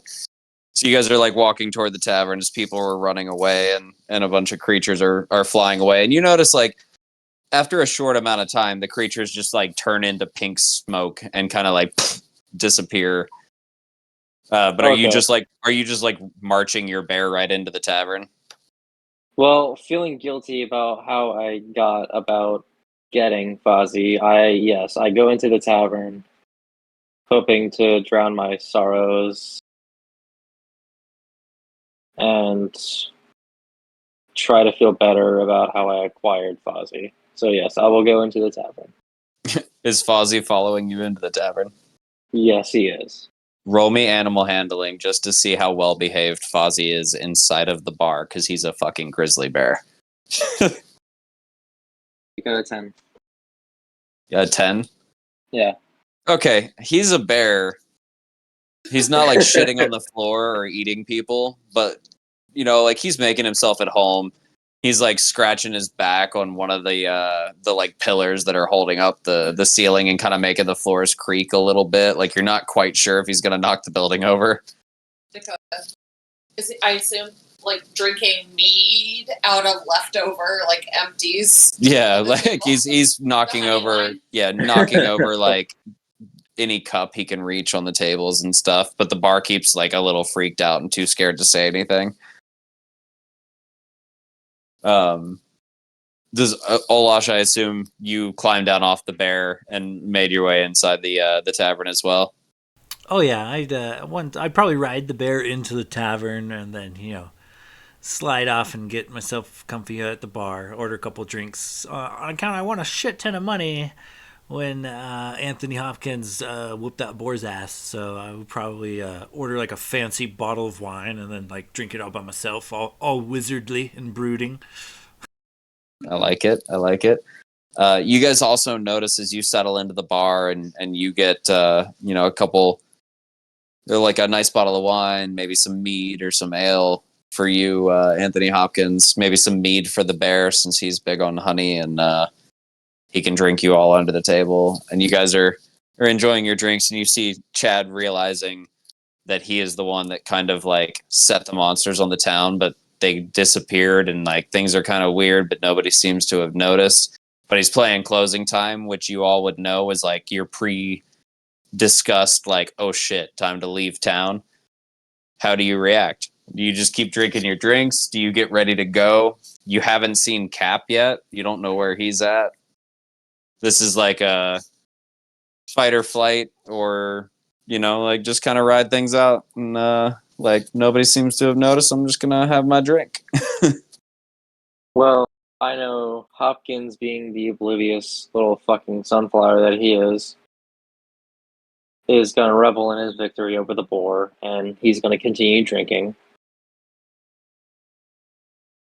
Okay, so you just ignore Chad as he's playing closing time.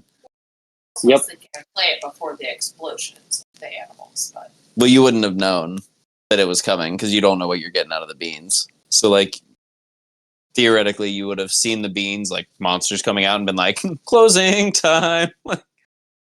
Get the fuck out!" I think Olash would probably stick around and get bombed as now that he's fairly wealthy, and that was kind of the whole point.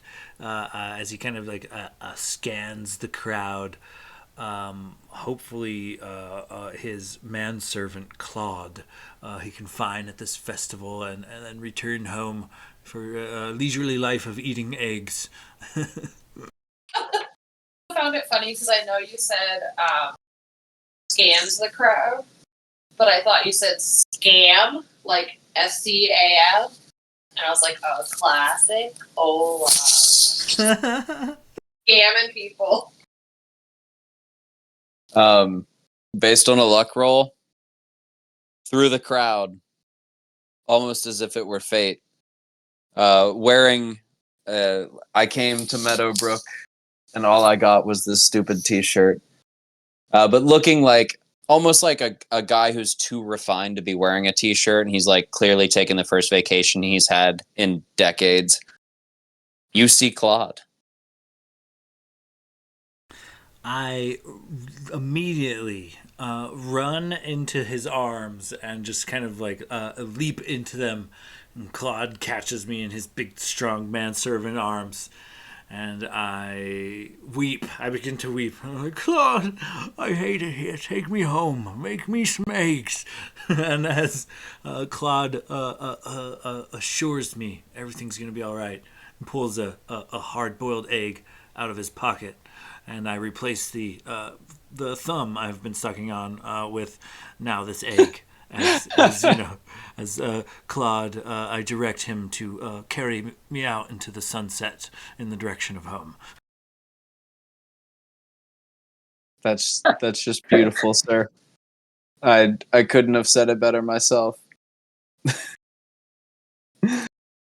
But yes, Claude. Oh God, I can't.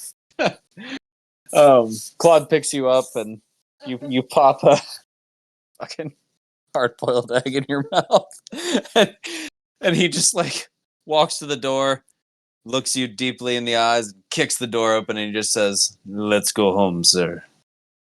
Hell yeah, buddy. And the night is winding down. Olash is being carried off into the, well, I'd say sunset, but it's pretty late at this point. Cap seems otherwise indisposed. It sounds like Anthony Hopkins is just drowning his sins in alcohol with his tiny horse and his bear, which is admittedly bittersweet. Are you a sad drunk or a happy drunk? Let's go. Do you want to roll a luck with check a to horny see? drunk. Would that be luck? Let's go with a horny drunk and wonder where the fuck is Cap this entire time? Because we don't know where the fuck Cap has been since the fucking boar. Wait, are you saying that you're a horny drunk and all you care about right now is Yes, Cap? that is what he said. He said he's a horny drunk, and right now he's looking for Cap. Cap's a prude. I tried to sleep with him earlier. He wanted nothing to do with it. But it's like, hold on. That came off weird because probably mostly because of Olash, probably because of the tone that Olash set with the thumb sucking and the flashlighting and that. So you're saying you were subliminally affected by Olash's sexuality? What it is with Anthony Hopkins is because of the drink, he's slightly expecting things, but because of his religion and the temple thing, it's coming off as, I'm worried about him. I wonder where he is. I like, so it's like you're coming from a good place, but you're hoping it goes to a dark one. Yup. Or goes to a good place. You can march upstairs, and we'll say roll a perception check to see if you can pick up on which room Cap is in, since you didn't see him earlier. Oh, buddy, I got a bonus. I got 13. 13. Yeah. Cap, are you you guys are both 3 sheets to the wind. You said it went off early. Did you just go right to sleep, or? Yeah, he finished and did the awesome, and then just fall forward into his own mess and passed out. All right, fair enough. I'm just gonna roll. See what I think it should be. Yeah, you don't necessarily hear what you think you might, or what Cap might have been up to. But you do hear somebody that's like yawning and getting ready for bed, and somebody else that's kind of just like groaning and accepting their fate for the evening. And you realize that like that's probably Cap's room. What is Chad doing as Anthony Hopkins makes his way upstairs looking for Cap? You knew Cap went upstairs with a woman. You did not tell anybody that, so they don't know and you don't know. Or well, you know that Cap's up there. You don't know that they don't know, basically. You're just kind of doing your own thing. This is like the wrap up for the night. So Olash got carried off into the sunset I know. by I had a Claude. great replay, and now Brian's character is trying to fuck Sean, who just fucked Chris, who's thinking about fucking the bear, perhaps. I don't know. Welcome to It's a lot D&D. follow. It might be easier when I DM. Good God. So I will say my original plan was for Chad to closing time, bring everybody out and go and hang out with Buddy. But take that 24-hour bar. Haven't spent any money. I haven't found a pick yet. I'm gonna sit at the bar because, from what I understand, all of the entrances and exits from upstairs are through the bar. Put my feet up. My dogs are barking. I take my shoes off. I'm good. Post it up. Probably order a shot of whiskey if you know me. And But no. It would probably be like Everclear vodka. Same in character. Sure it's not is it flavored? Oh, absolutely not. Straight up vodka. All right. The girls like watermelon, raspberry, blueberry. I don't know. And their Jello shots. I have to customize. Fair So enough. I just do base. So you order your vodka, and the bartender sets it down, kind of gives you like a raised eyebrow as they set it down, but like you put the coin down, and it's transactional. It's whatever. And as you take that shot, you set the glass down. You just hear what sounds like the jingling of a collar, and the dog, the good old boy from earlier, comes bursting into the tavern because you did in fact give him your scent earlier, and he was able to find you. You remembered. And he searched you out and tracked you down, and he's joining you in the tavern. And given that there was a grizzly bear in there earlier that is currently hanging out because his owner went upstairs looking for somebody else, nobody really notices the dog. And if they did, you'd probably say he was a service animal because he's a good boy. So you round the night out drinking with your man's best friend, if you will. So many bitches with this dog. Olash was carried off into the sunset by Claude, and we're really just looking to see how Anthony Hopkins rounds this out with with Cap. So what do you do when you realize Cap's in that room there, bud? 2 things. Can I roll for Fozzie? What do you want to roll? Actually, never mind. Let's end it on a high note. Let's go back to Anthony.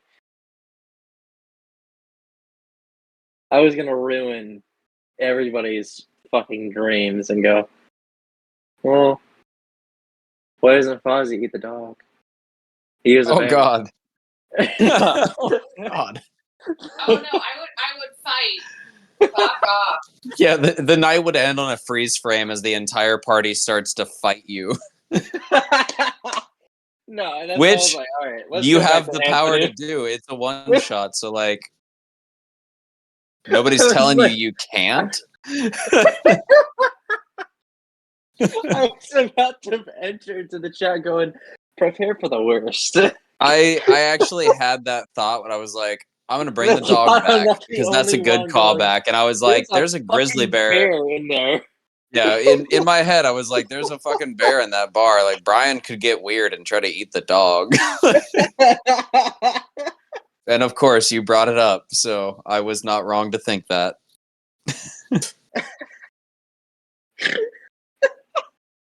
What? I'm gonna throw some turnips at the bear if I have to. I have a harvest goal.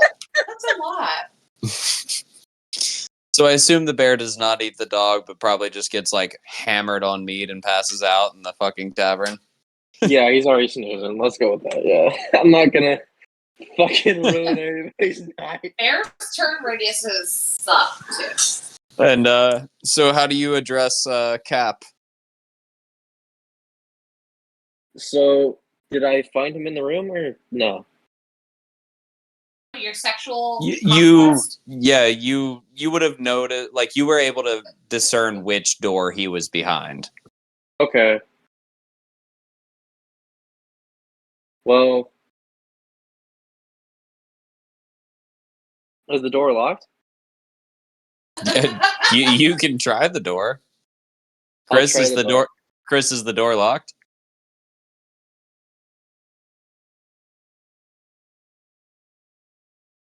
My man.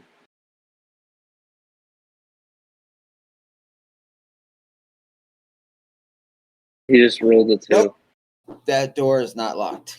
That door is not locked. You walk in, presumably right about the time that Cap is cleaning up, and you see a rather homely looking woman who looks pretty disappointed. He said he didn't clean up. He finished and fell over on top of it. Oh, Listen to your comrade. I'm sorry. I have a lot to keep track of. Sorry. You walk into the room and see a rather disappointed looking, That's not what I meant. questionable woman, and your buddy who is passed out in a puddle of what you can only assume is his own ejaculate.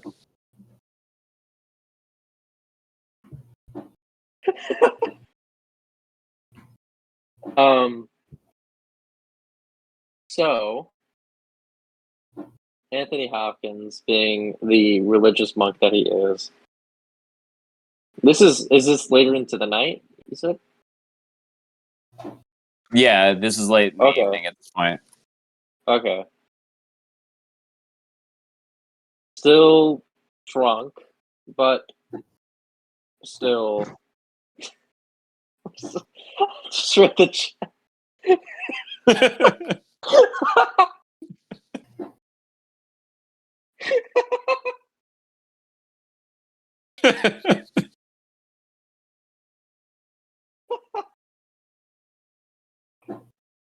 Anthony, fuck.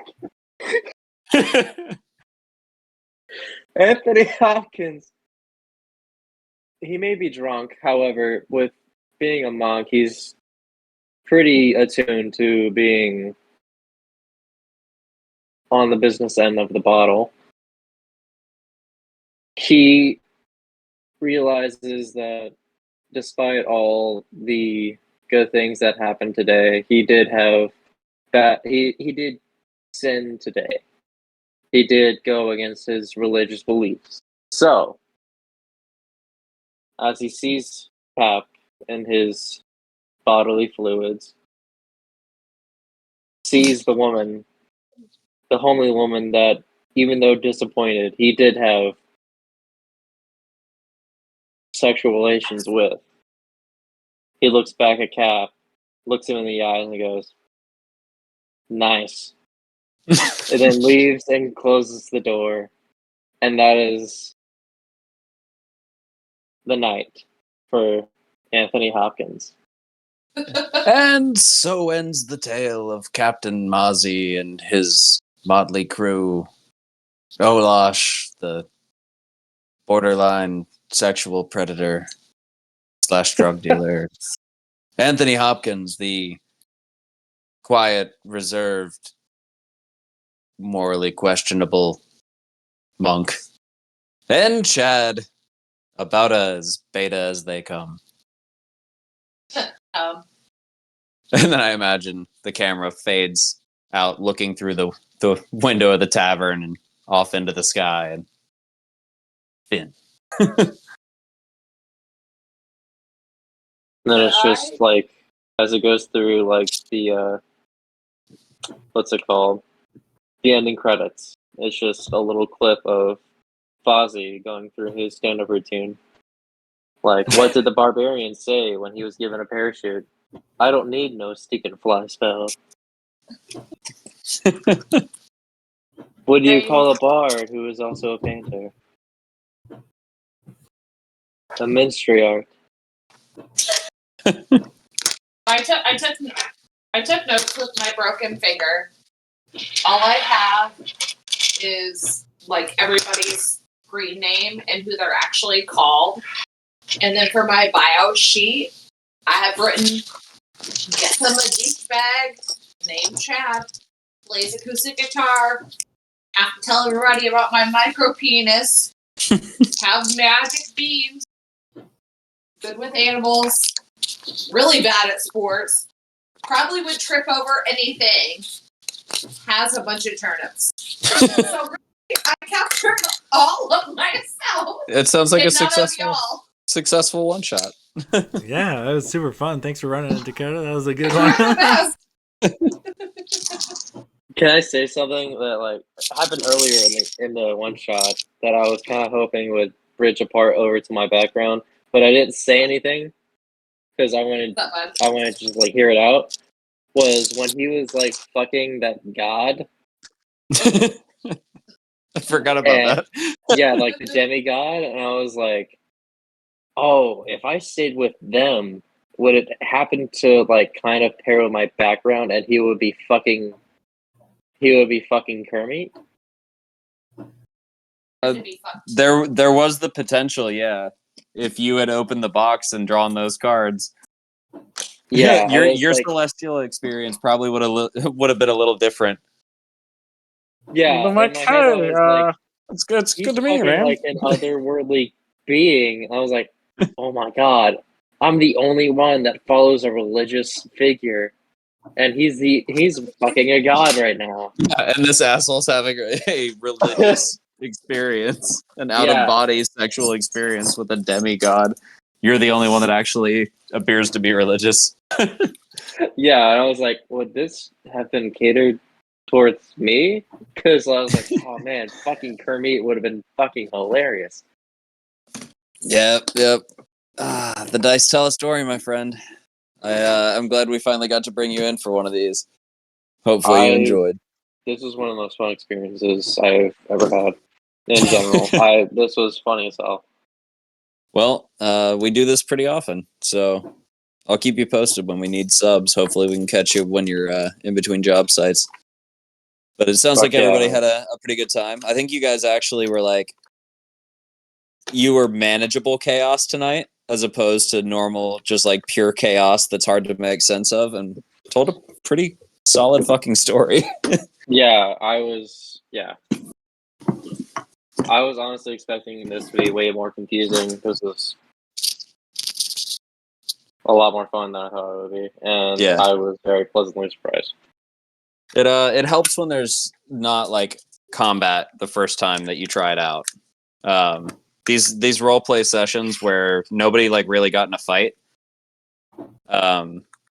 they help you make sense of like how the game goes, and then as you start to learn your character, it makes combat a lot easier. So yeah, when I was fighting like the boar and stuff, and I was like, oh, am I gonna have to use like grappling pin? like, because my monk has a grappling pin. I was like, oh, I can do this, but it like I still don't know how the combat system works. I still need to like practice that.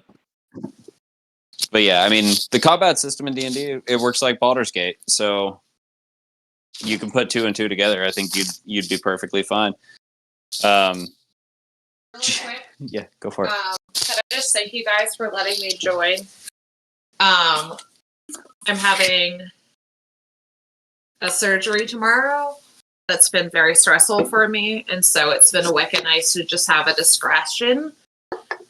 So I just want to say thank you for that.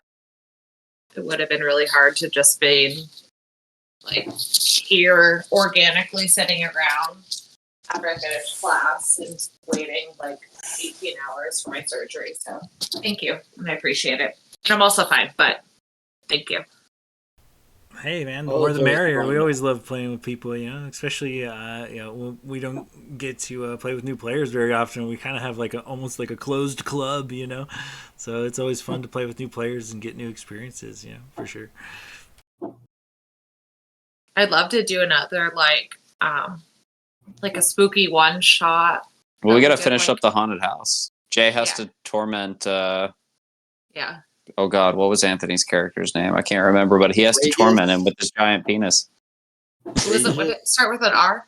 I think it might have been, Regis. Yeah, something That like sounds that. right. Anyways, thank you. It's not about me, but I appreciate you guys a lot. Well, yeah, guys, had a blast. Fun running that.